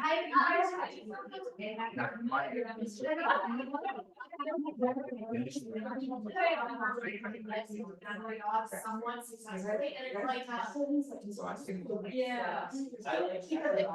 So that's what I'm like, that's kind of how I'm like. Okay. It like, it's just like,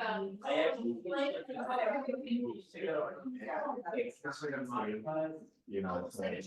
Yeah, John, thanks for that. Yeah, like that.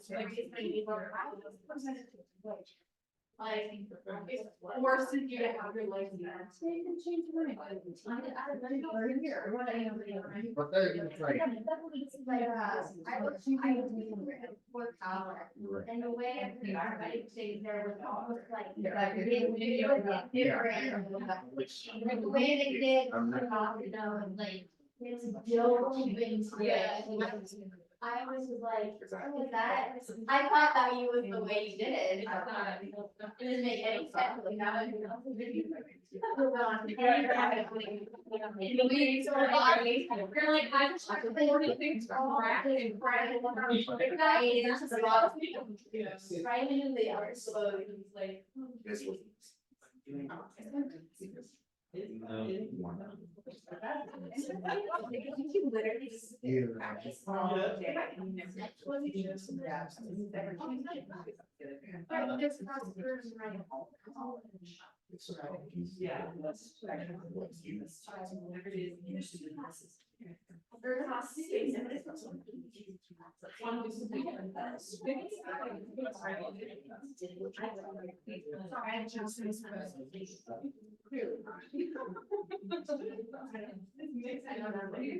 was, if you want my recommendation. So my.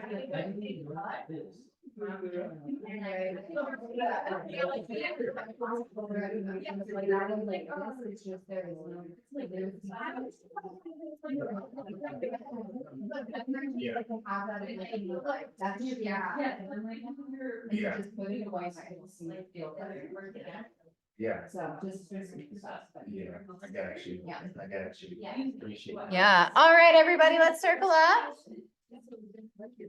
That's why the legs are really long, actually. Yeah. Muscle not current. All right, thank you all so much for such great conversation and engagement around all of that anatomical conversation. We're gonna go ahead and pull out the cueing methodology. So that is in the classroom under from here on out, this is the handout that we're gonna use. It's called Anatomy Practical Application Handouts. And this little, it's not a folder, but this little place has the handouts that we will use here on out for these sessions. If you ever need to reference the one that we just used for like, because I'll show you today before you leave of like what this is actually going to look like moving forward. But if you're like, oh, you know, is this external rotation or abduction? Like you can look at that definitions for reference, but by and large, this is the section that you're going to need now. And so the last one in there is the Cambio cueing methodology. Yep. Yeah. This is something that Austin put together a couple of years ago. This is not something that anybody taught us as yoga teachers. It was just kind of one day he was like, oh, we do this. And I'll teach you what this is, but we do this. Maybe it's helpful if we write it down and tell teachers that they're doing it so that 20 years into their teaching, they don't have to be like, whoa, and like have that light bulb moment. And that in the meantime, you can use this to your benefit and sharpen your toolbox sooner. So, we have, you will see if you're looking at this, the three colors. So, and I'm a color, I made this, so I made it color coded. But we have three different types of cues. So remember in the manual, how you have like transitional cues and then just like normal cues? These are all type of just like normal cues. So we have what's called directive cues, which are very like simple, telling people what to do with their body. Move your hand here, spin your heel down. It's almost like a beginner's mindset of like, touch your nose, put your hand on your head, rub your belly. Like, it's just like, do this. And there's not a ton of room for interpretation around it. And I just said, it's like this beginner's mindset. And it is great for beginner students and for beginner teachers. But I don't want you to think that that means that it's less than. Laura Lance is a great example, if you've taken her classes, of somebody who uses primarily, I mean, I would say a good 50-60% of directive cues. And she, I mean, her classes just like sell out like week after week after week. And she's been teaching for 20-25 years, I'm guessing. So she's definitely not a beginner teacher, but she still relies on these cues a lot, because telling people, do this with your body, do this with your body, do this with your body, do this with your body, it helps them be immersed in the moving meditation. And that's the quality that she can bring to her class through that. So just don't think of these as like hierarchical, I guess is what I'm trying to say. So like I said, it's like, you know, just telling them what to do with their body, but in that there is usually some sort of like starting and or stopping point. If it's like touch your nose, well, you can't go any further, like that's it. That's the end of it. Raise your arm overhead. Okay. There's just not a lot of question mark around it. It's pretty straightforward. The next one we have is operative cues. This is more about sensation, getting them to engage this, to feel this, to push, to pull. The purpose of these is going back to Jake's point at the beginning when you said about wanting to be more in touch with your body. Operative cues here can really kind of be that just sparkle of like, you know, you're in class and your teacher might say something of like, you might notice a stretch in the front leg. And you're like, oh my gosh, I do feel the stretch in the front leg. And for some of you, you might be like, well, yeah, I feel all of these things. And I do now. But 7 years ago when I started yoga, I really needed somebody to be like, hey, that's your leg. You might feel a sensation in there, and probably that is some sort of stretching or opening some sensation. Because I was just like, I feel something, is this okay? I don't know what's going on. I thought it was a robot and now I'm like coming to life. It's like my Pinocchio moment, glow up. And I'm just, so those ones can be really fun for people kind of turning that corner. And then also for the people who have turned that corner, getting really nuanced. And because it's easy to be like, oh yeah, we're in splits pose. Of course I feel the stretch in my front leg. But maybe some of these cues can help their mind settle into like, yes, you feel the stretch here, but also what do you feel in the back of the back foot? And where, when you say you feel a stretch here, like, where exactly is that? Can you pinpoint it? Can you get curious? If somebody's like, ooh, something in here feels questionable. Is it pain? Is it discomfort? You're going to need to be in touch with those sensations to be able to say, you know, oh, so back to my mom, you know, my dad and I were talking like, okay, we just got to get her out of bed more and like moving her body, but everything hurts so much. But we're trying, I want to help her figure out basically this of like, where is that line between pain that's going to cause her more injury versus normal discomfort? Like, yeah, if you lay in bed for 12 years and all of a sudden you get up and walk around, it's not gonna feel good. You're gonna feel sore. You're gonna feel exhausted. You're gonna move muscles that you haven't moved and engage things. And that's what happens in yoga is all of a sudden we're doing all this stuff and it's like, yeah, you need to know if it is sharp, burning, tingling sensation. That's your body's warning signs that it's painful and that you need to stop or back out of it or change something. But discomfort is a normal part of yoga. And if we can classify, yes, this is not injurious pain, this is normal discomfort also, can we start to make friends with that discomfort? And instead of being like, oh my gosh, we've been in this triangle pose forever and I am just dying right now. Instead, can we be like, that's an interesting sensation. Because what's that going to do to us off the mat? When you have to have a hard conversation with your boss or whoever, and you're like, okay, I feel kind of unsettled right now. I feel nervous or whatever, but like, I know that this is the right thing to do. This is an interesting sensation, right? We're less about classifying things as good or bad. And it's just like, okay, I'm listening to my body. I'm paying attention. I'm feeling these things. Is my body trying to tell me something else? You know? So that's the purpose of operative cues. Can you explain like how you're making the distinction between discomfort versus pain a little bit more, like in a class setting? I really wish, well, okay, in a class setting, I basically phrase it how I just did of like, discomfort is normal, burning, tingling, sharp sensations that feel like they're causing pain. Those are your body's warning signs to back out or change something. Now, I said that a couple of weeks ago, and I said something about sensation. And I had a new student I'm like getting them into child's pose, and she looks up at me and she's like, what does sensation mean? And I'm like, yeah, I can't answer that for you because I can't go into your body and be like, right here, this is what I'm talking about. Like, I don't know, you know? And so it's something that we can communicate the best as we can with words and hope and pray that they eventually get it and hope that they come back to yoga so that we can keep having these conversations so that one day, and it might be through an adjustment too, you know, oh, press into my foot. Oh, I feel that. Do you feel that? That might, you know, like of just being like, oh, that is sensation. And then being for them, excuse me, to start to decipher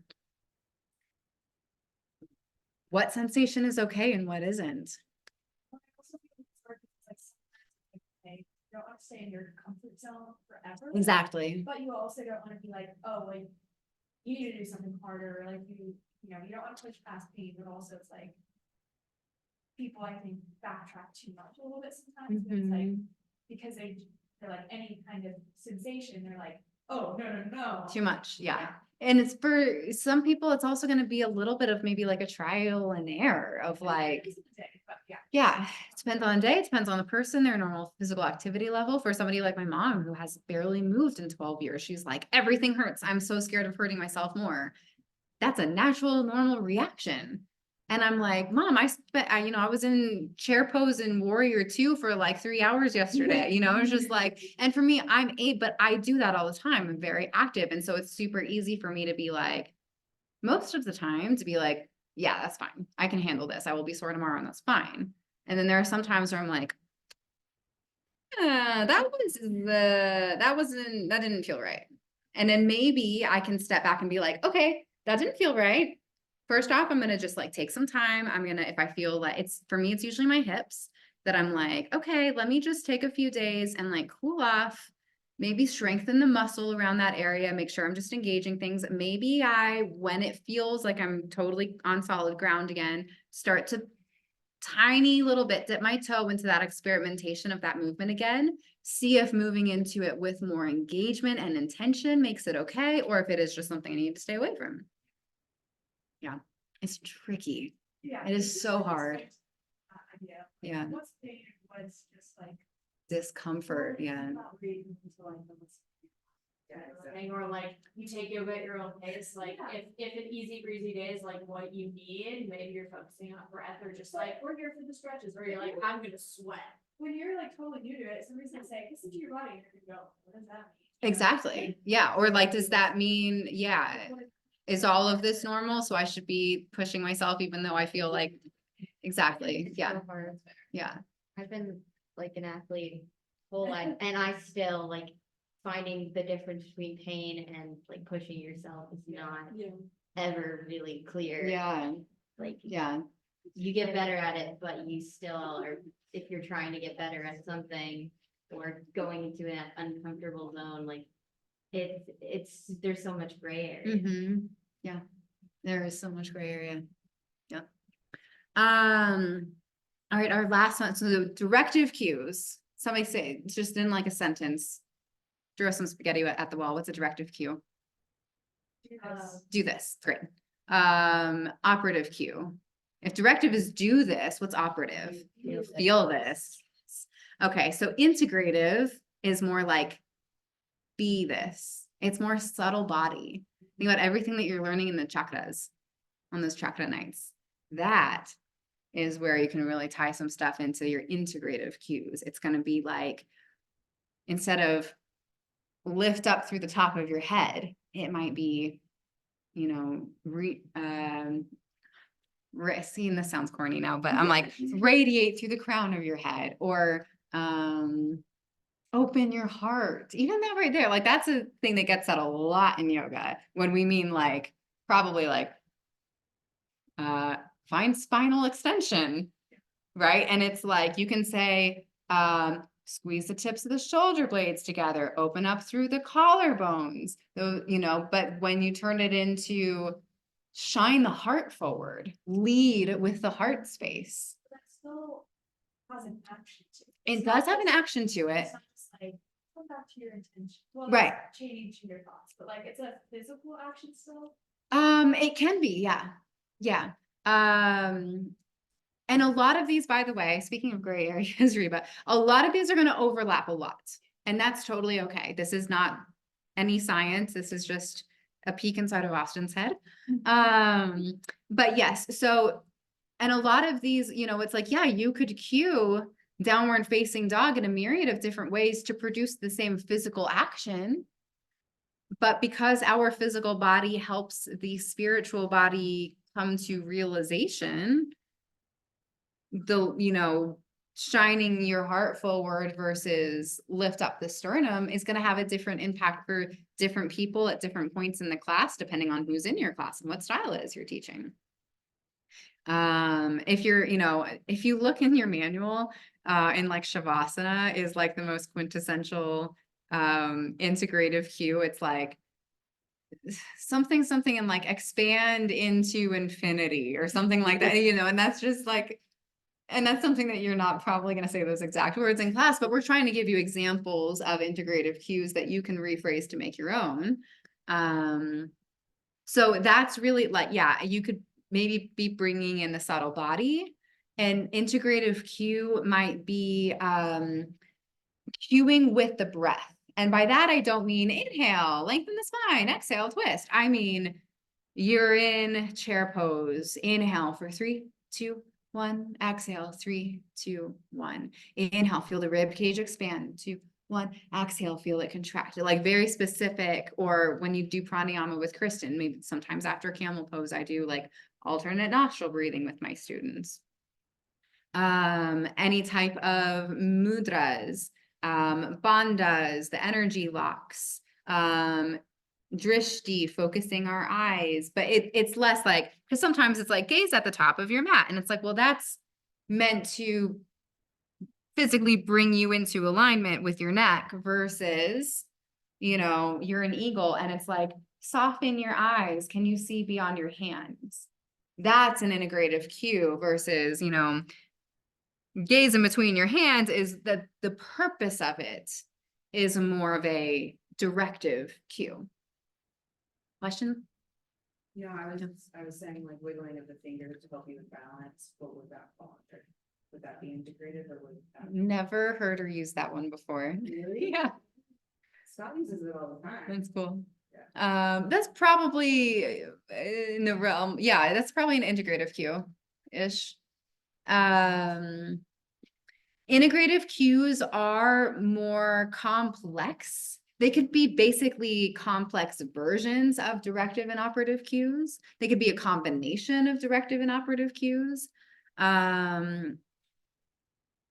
Anytime that you are adjusting somebody, even though that's not really a cue, it is you're right, you are integrate, like you are laying your nervous system on their nervous system, you're breathing with them. Anytime that you are bringing in props, like you're modifying the poses to meet their needs, that's a form of, you know, the way that you cue it, that's a form of like an integrative cue where you're really taking the practice like a whole other step up Would, when you're theming in class too. would, sometimes I've heard the teachers use a metaphor almost like, yeah, group down. Yeah. Yeah, or imagine that you're being, you know, Like your the head's going up string. through a string, or I don't know. Yeah. Depending on how you word it, I would say those would fall into either operative or integrative, depending on, I would say like root down to rise up. It's probably more of like an integrative cue. Imagine a string is pulling the crown of your head. I would say that's almost more of an operative because it's Okay. about finding that sensation and it's not measurable like it is with a directive cue. Right. Yeah. Okay. Yeah, good question. Okay. All cues, of course, we want to keep safety minded first and foremost. And you need to prioritize those. And we will continue in posture clinics to highlight, like our big one yesterday was like the hips and warrior two, like highlighting big safety things. And right now you are working on memorizing cues and letting things come out of your face hole. And I don't know why I keep saying that with you all, but it's fun, so I'm gonna keep saying it. Amber was like, what did you just say? And that's okay. You don't have to, we are going to, during anatomy, I'll show you in just a minute, I'll give you an example, be labeling the cues that are in the manual. Okay, this is directive, this is directive. Is this one operative? No, okay, yeah, I could see how this one's actually directive. Oh, but this one's integrative. You're gonna go through and just kind of question them together in groups and categorize them. And just start to use that muscle of recognizing what they are. And that's pretty much as far as you're going to go for right now, because this is going to be a thing that's more for you to reference 6 months, 12 months down the road when you're in class and you're like, okay, I feel just a little like stagnant. Maybe you got feedback from a teacher and they're like, ooh, you know, you really got those directive cues down. I would have loved to find just a little bit more operative cues, maybe an integrative cue or two. Kristen Mack came and did my annual evaluation last year. And she was like, so you really like the integrative cues? And I'm like, uh-huh. And she's like, cool.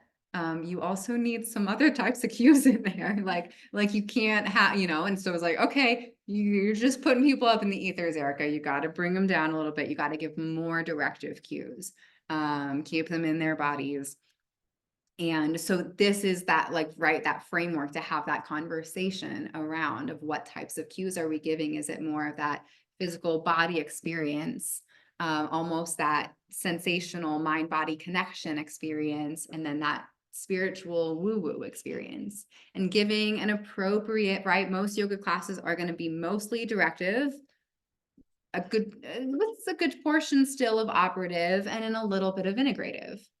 Now, if you're teaching, and this is going to sound so, I'm trying to think of an example that isn't, if you're teaching a demographic of people that for whatever your reason, you're like, they do not like the woo, they are not okay with the woo at all, do not mention any woo. Like that is just the feeling you get. You're like, all right, goodbye integrative cues for the next hour, directive and operative cues, you know, and then you might teach, like my mantra meditation that I'm doing once a month. It's like, all right, I'll give like 1 or 2 directive cues. And then the rest of this whole hour-long experience is going to be like operative, but even mostly like integrative cues. Like we're really getting into the woo.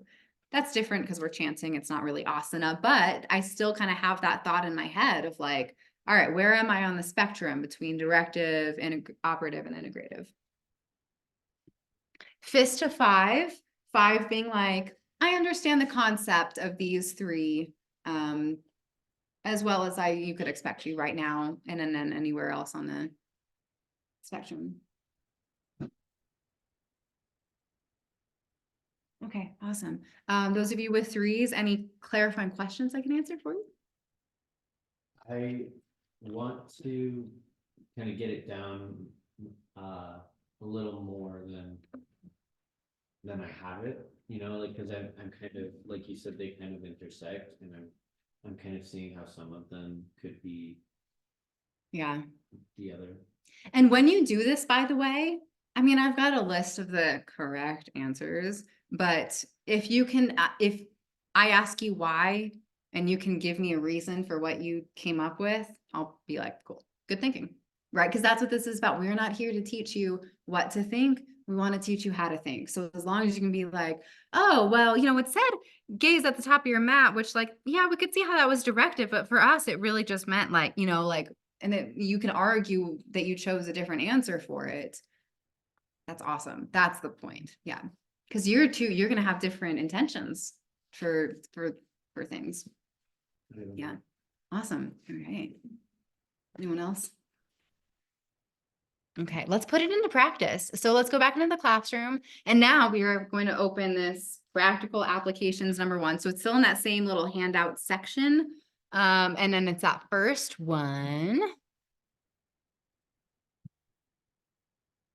So I'm thinking how this is going to go today. Is that we're going to keep doing what we're doing. That's a very anticlimactic statement. I'm just going to actually play it by ear. But okay, so when you open this up, you will see it says child's pose, and then there's a little like table. And in the first column, it says, what's the anatomical movement? And these are the words that we talked about today. You have spinal flexion, shoulder flexion, scapular elevation, and upward rotation, blah, blah, blah, blah, blah. And then in the the next column over from it, it says, what's the corresponding cue? Now this table is all filled in, and we're going to talk ourselves through it to help connect these dots. If you scroll down a couple pages, you'll see that tabletop and cat and cow, they're not filled in. This is the work that you're going to be doing. You're going to be going through, and then if you scroll down just a little bit below the table, the cues are listed out. So this is just like a fun kids game of like drawing the line of like, this one goes with this one and this one goes with this one. So let's go through child's pose together. In the first column, it says, what's the anatomical movement? And the answer is spinal flexion. So in child's pose, do you all agree that I have a little bit of spinal flexion, right? It's not as drastic as our example from earlier.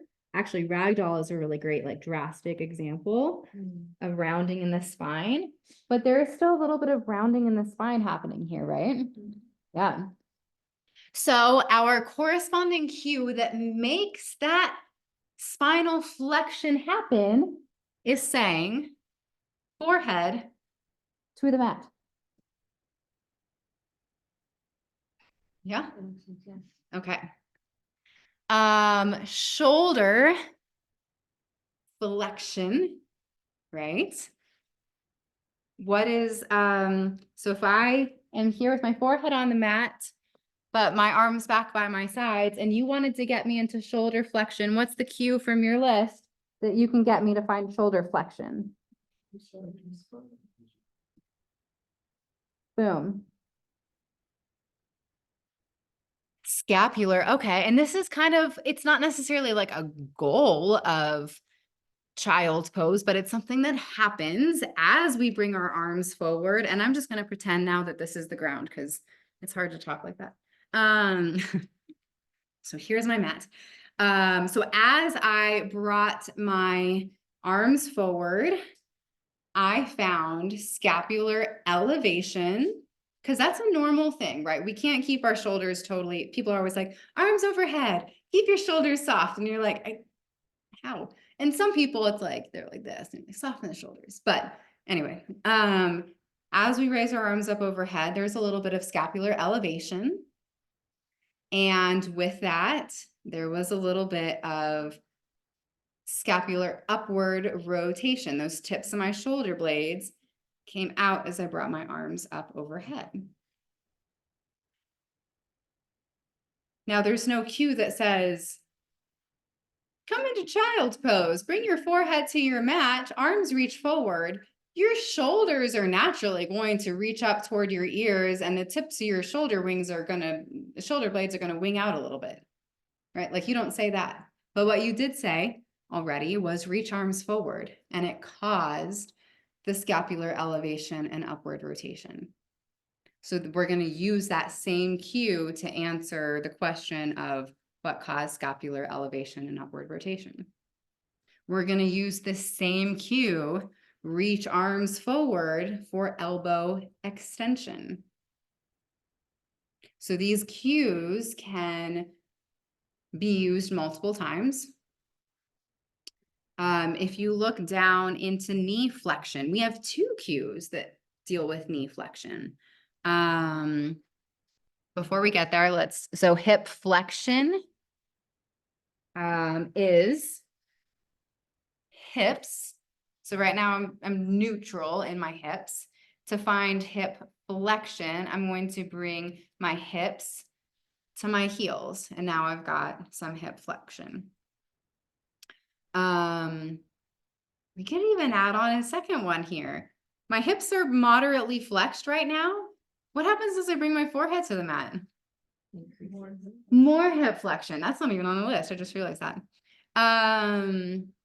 So that's one that could have two in it. Knee flexion. Here's where we get into another, it doesn't speak directly. It doesn't say, it says knees wide. It doesn't say bend your knees, hips to heels. Both of those get us into knee flexion. The knees wide, well, you're not like bend your knees and put them wide on your mat, because people know how to move their bodies. And if you're just chilling like this, teacher's like, hey, everybody, welcome in. And your students are just like laying down like this. And they're like, all right, let's come into child pose. Knees come wide on the mat. What am I going to do? I'm going to roll over. I'm going to put my knees on the mat. And in the process, my knees are bending. So some of these cues, you're like, oh, but they don't exactly say knee flexion. But you want to be kind of thinking behind the box and be like, okay, but is there like a next closest thing? Is there a thing that it's just kind of insinuated that you just have to bend your knees to put them on the mat? There's not really another option. And then ankle plantar flexion, right? And P for plantar, P for pointing. Big toes are together. That's another one. It's like, well, you're not telling them to point their toes, but have you ever seen somebody in child's pose like this? I mean, maybe actually, but not a whole bunch. It is just pretty intuitive to be like, okay, this is what you do. So now let's look through these cues. So that's the first part of, this is what you're going to do when you come in for anatomy sessions. We're going to say hi, have a dance party. And then I'm going to be like, all right, get into a small group and you're going to fill out these tables. And then that'll be the first part of it, is filling out these tables and putting the cues next to the correct anatomical movements. And then the second part of it is going to be going through the cues and labeling what types of cues they are. So keeping in mind, most cues that are in the Cambio manual are directive cues. Let's just talk about which these ones are. Big toes together. What kind of cue do you think that is? Directive. Knees wide. Directive. Hips to heels. Forehead to mat. Reach arms forward. Directive. Spread fingers wide. Directive. Depends on how you phrase it. You could have that be about the sensation. Mm-hmm. Root your hand. Yeah, or even just saying spread your fingers wide. Yeah. Well, how wide? Just there is a little, yeah, absolutely. So that's one that you as a group might, just kind of figure out, okay, well, yeah, I mean, there's not a ton of wiggle room, but there's a little bit of wiggle room, and then you come back and let me know, and if I'm like, tell me why'd you choose that? And then you tell me your thought process behind it. Awesome. Great work. So we've got 35 minutes left. And we've got 3 poses. Okay, so by the way, so like I said, so during anatomy, we're gonna come in, I'm gonna get you in small groups and be like, okay, here are the poses. Go ahead and break out and fill out your tables, figure out what types of cues these are, and then we're gonna come back and talk about it. And then we're not going to do it today because it's tabletop and cat and cow. I mean, unless anybody's dying to, but basically we can take time to like workshop these a little bit. And if you're ever like, oh, hey, like I think somebody asked a question yesterday, maybe about triangle. And I'm like, we'll get there. Like, if you're like, oh yeah, can we talk about my triangle pose? Something feels iffy, or like, oh, are we hyperextending in these poses? Things like that, I can have you all come into it and look around the room and be like, okay, can I use you an example and you as an example? And what are some adjustments that we can make to help make some fine tunings to your version of wrist extension, right? Or that's a bad example, but okay, are you like overextending in the spine and downward facing dog, and you're kind of like dumping into the spine there, and be talking about, okay, what are some adjustments that we can make to help you all out in your practices? And then that's also going to be like that group learn, when you can look at each other and see the power of my cues and the adjustments that I give to fine tune that adjustment for you all. You can be like, oh, okay, so that when you see somebody or your friend comes up to you, or you're like, ooh, I think I might actually do something similar in this other pose, you can have that knowledge for yourself. So let's go 1, 2, 3, 4, 5, 6, 7, 8, 9, 10. Bigger groups are hard. Let's do a group of 3, a group of 3, and a group of 4. And we'll have you do tabletop. You 3 do cat pose, and you 3 do cow pose. We'll come back here I'll check in about 10 minutes, and hopefully by then you're about wrapping up. And then we'll come back and talk about what you all discovered. Sound good? You all understand what you're doing? Yeah. Okay, I'll be floating around.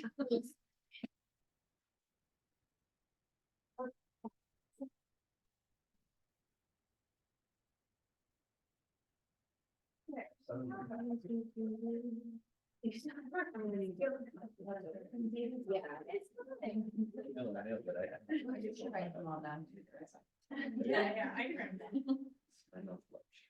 So would that be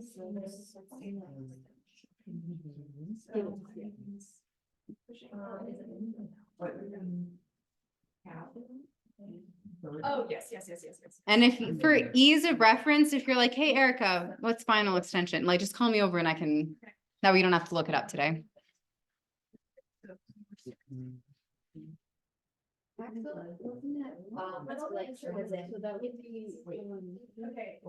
Yeah.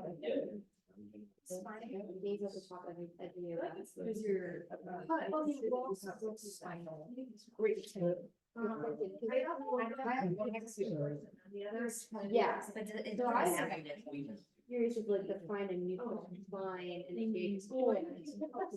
Oh, sorry, I forgot to say one thing. Just like there might be multiple cues to one answer, there might also be ones that don't have any. So you can right now just leave it blank. In the future, I might be like, well, what's one that you could invent one, make up one? And then, what I was thinking was the find a neutral. Or would that be something else? I feel like for neutral. Yeah. I don't think it's probably that. But Yeah, just you're every supposed to- before I- Yeah, before I- Yeah. Okay. Yeah, I think myself has, I think that really what is definitely Really, it could be. Okay. Just because that makes no sense to me, because. Yeah.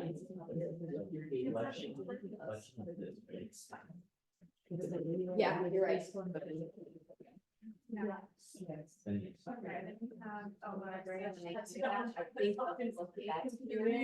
Makes me think of. Yeah. Like finals, you know?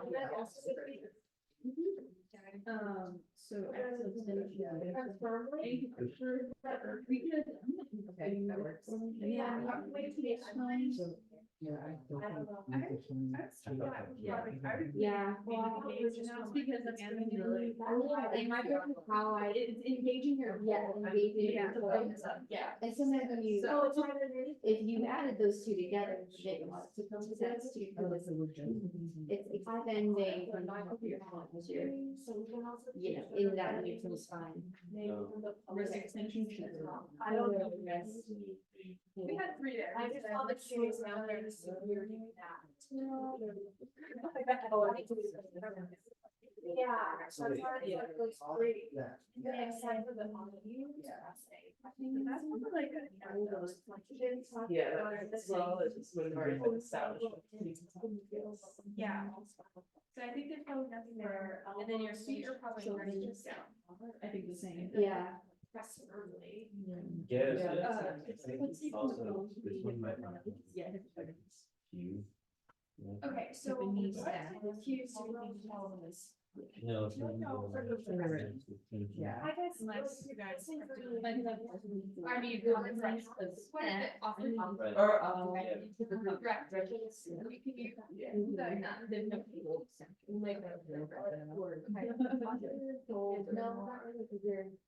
Extensions, you flexation.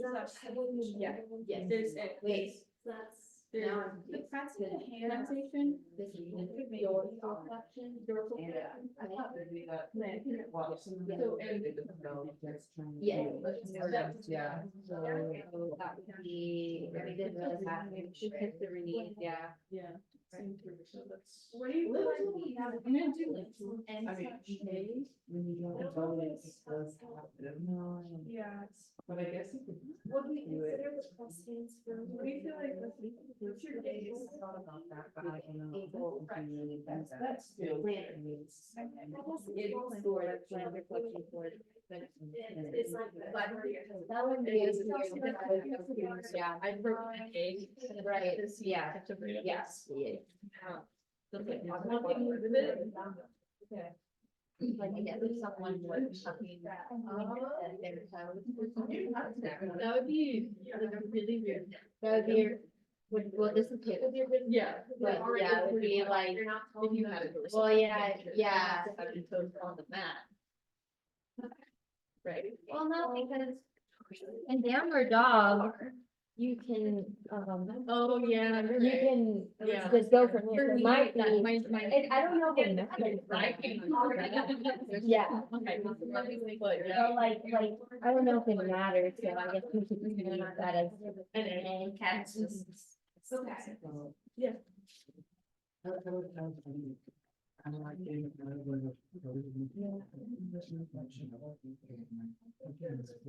Yeah.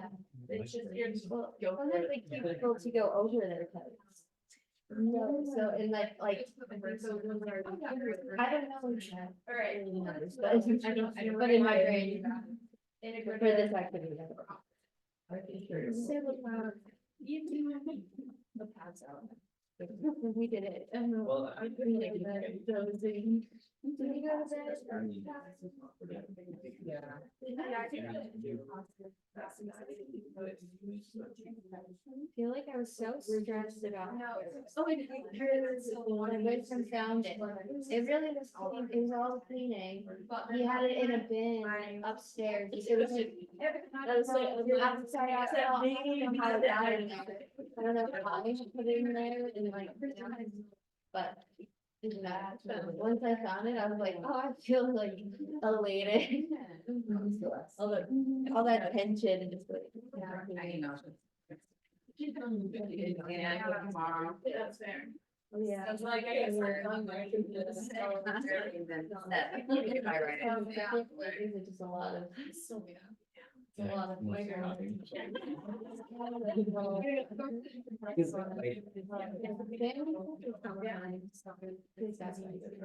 Yeah, I know, it's like, you know, when we were talking about,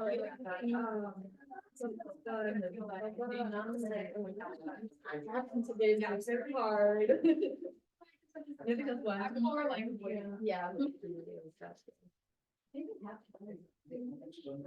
Are you all wrapped up? You all wrapped up? Yeah, I'm wrapped up. All right, cool. We'll circle back in. All right. So we had tabletop cow? Okay. Tabletop group. I will have you go first. By the way, if you ever have a chunk of anatomical movements that you're like, and for the next 4 answers, they are all blah, blah, blah, and they're all the same, you can tell me. Yeah. All right. So for axial extension, what did you find? Things look forward, top of that, and maybe neutral spine. Absolutely. Yeah, I would say both of those, right? In our neutral spine, right? What's neutral doesn't always feel natural. What feels natural is us standing at the grocery store. What's neutral is that anatomical position, mountain pose. And we were all, you collectively agreed, you were lengthening through the crown of the head. So yeah, absolutely. Find neutrality through the spine. Good. Wrist extension, we did shoulders over wrists. Shoulders over wrists. Okay. Same with elbow extension and shoulder flexion. You Like got both it. elbows over wrists. Yeah, you got it. All 3 of those. And then hip flexion. Hip flexion. Over knees. Hips over knees. Okay. Knee flexion. Same. Hips over knees. Ankle dorsiflexion or plantar flexion. We kind of said not applicable because there isn't like a direct cue, but Yeah. if we were to include one, it would be hips over knees. Okay. Yeah, absolutely. This one doesn't have a cue. And you could, let's say somebody in your class was dying to know, what am I supposed to do with my toes here? What might you say to them? Or just point them. Yeah.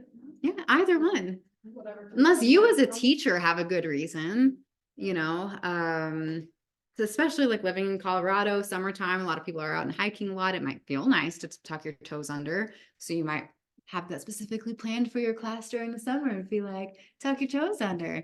But yeah, if so, and I will have, you know, in beginners, and I try not to keep getting hung up on beginners.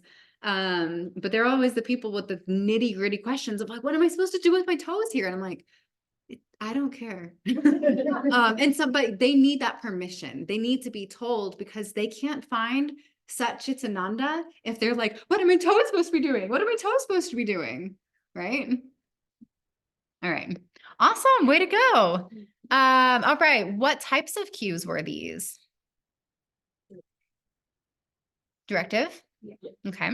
So I was wondering, when you say engage your core. Yeah. Is that more operative? Yeah. Because it's, yeah. Mm-hmm. Yeah. Okay. So good example. You might also have a cue. You're like, well, the first part of it's directive, but the second part's kind of operative. That's also okay to say. Yeah. Awesome. Great work. You might also argue that find a neutral spine, that part of the cue is also operative because it's for us, if I were to say find a neutral spine, now that we've had conversation around it, it's a little bit more directive.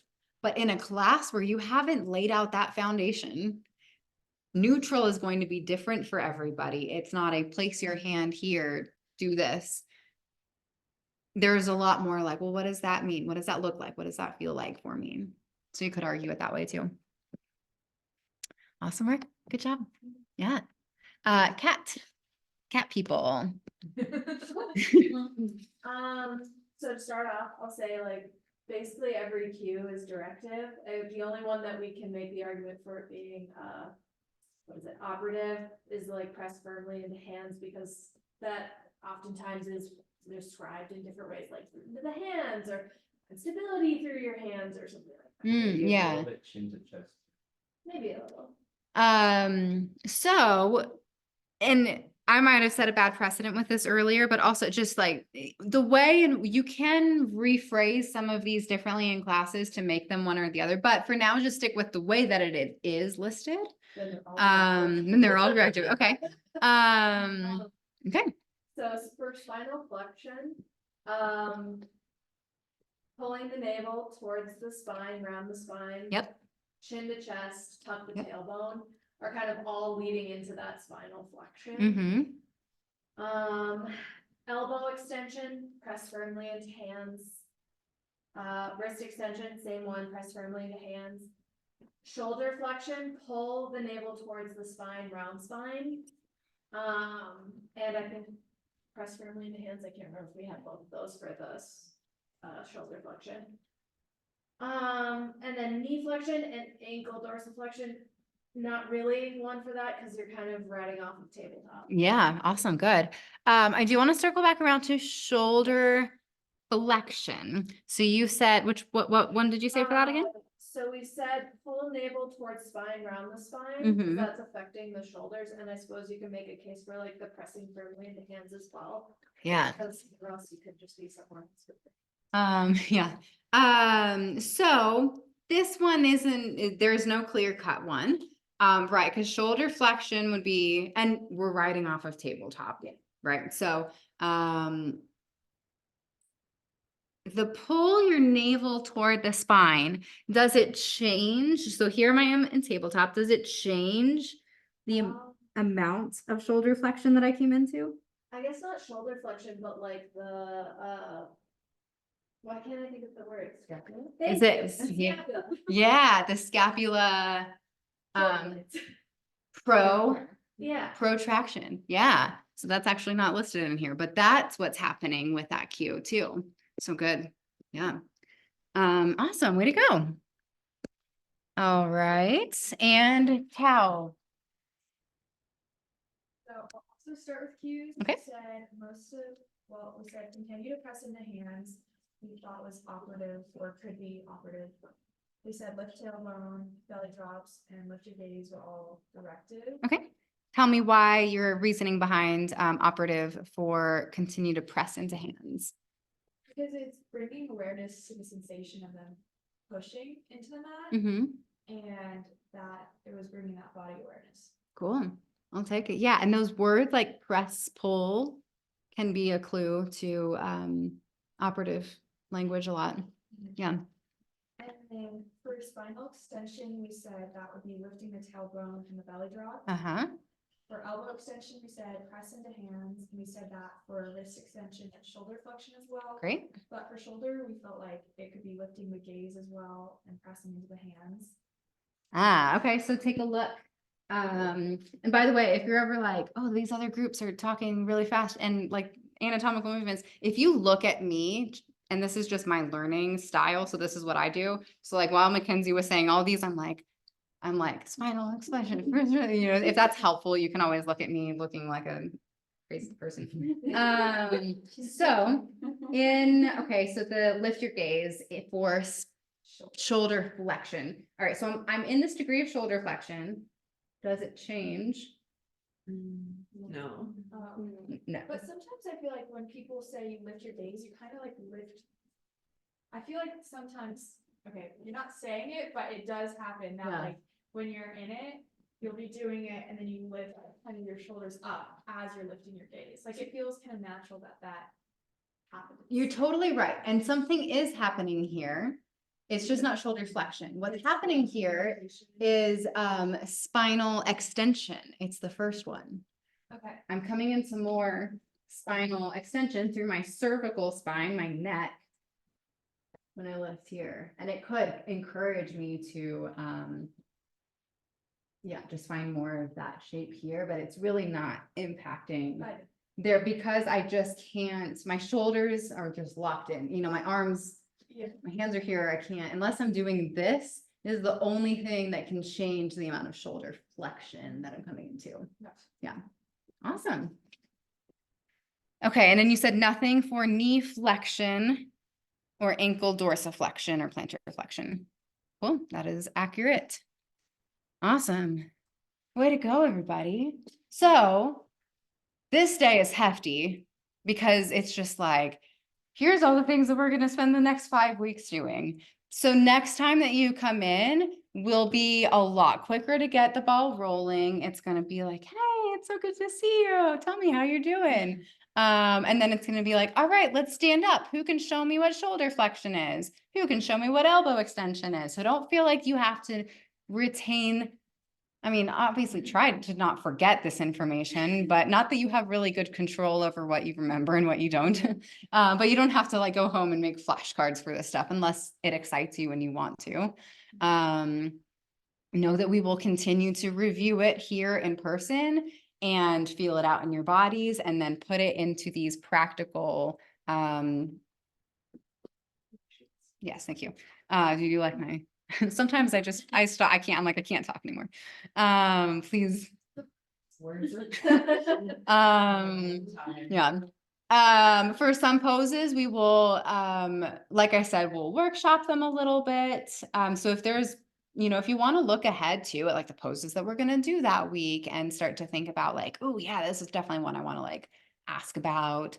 For some of them, we're going to look at the adjustments a little bit as well. That way it's also like, well, what, like, right? Like we talked a lot about yesterday, those warrior dance adjustments, but like, what happens if they don't work?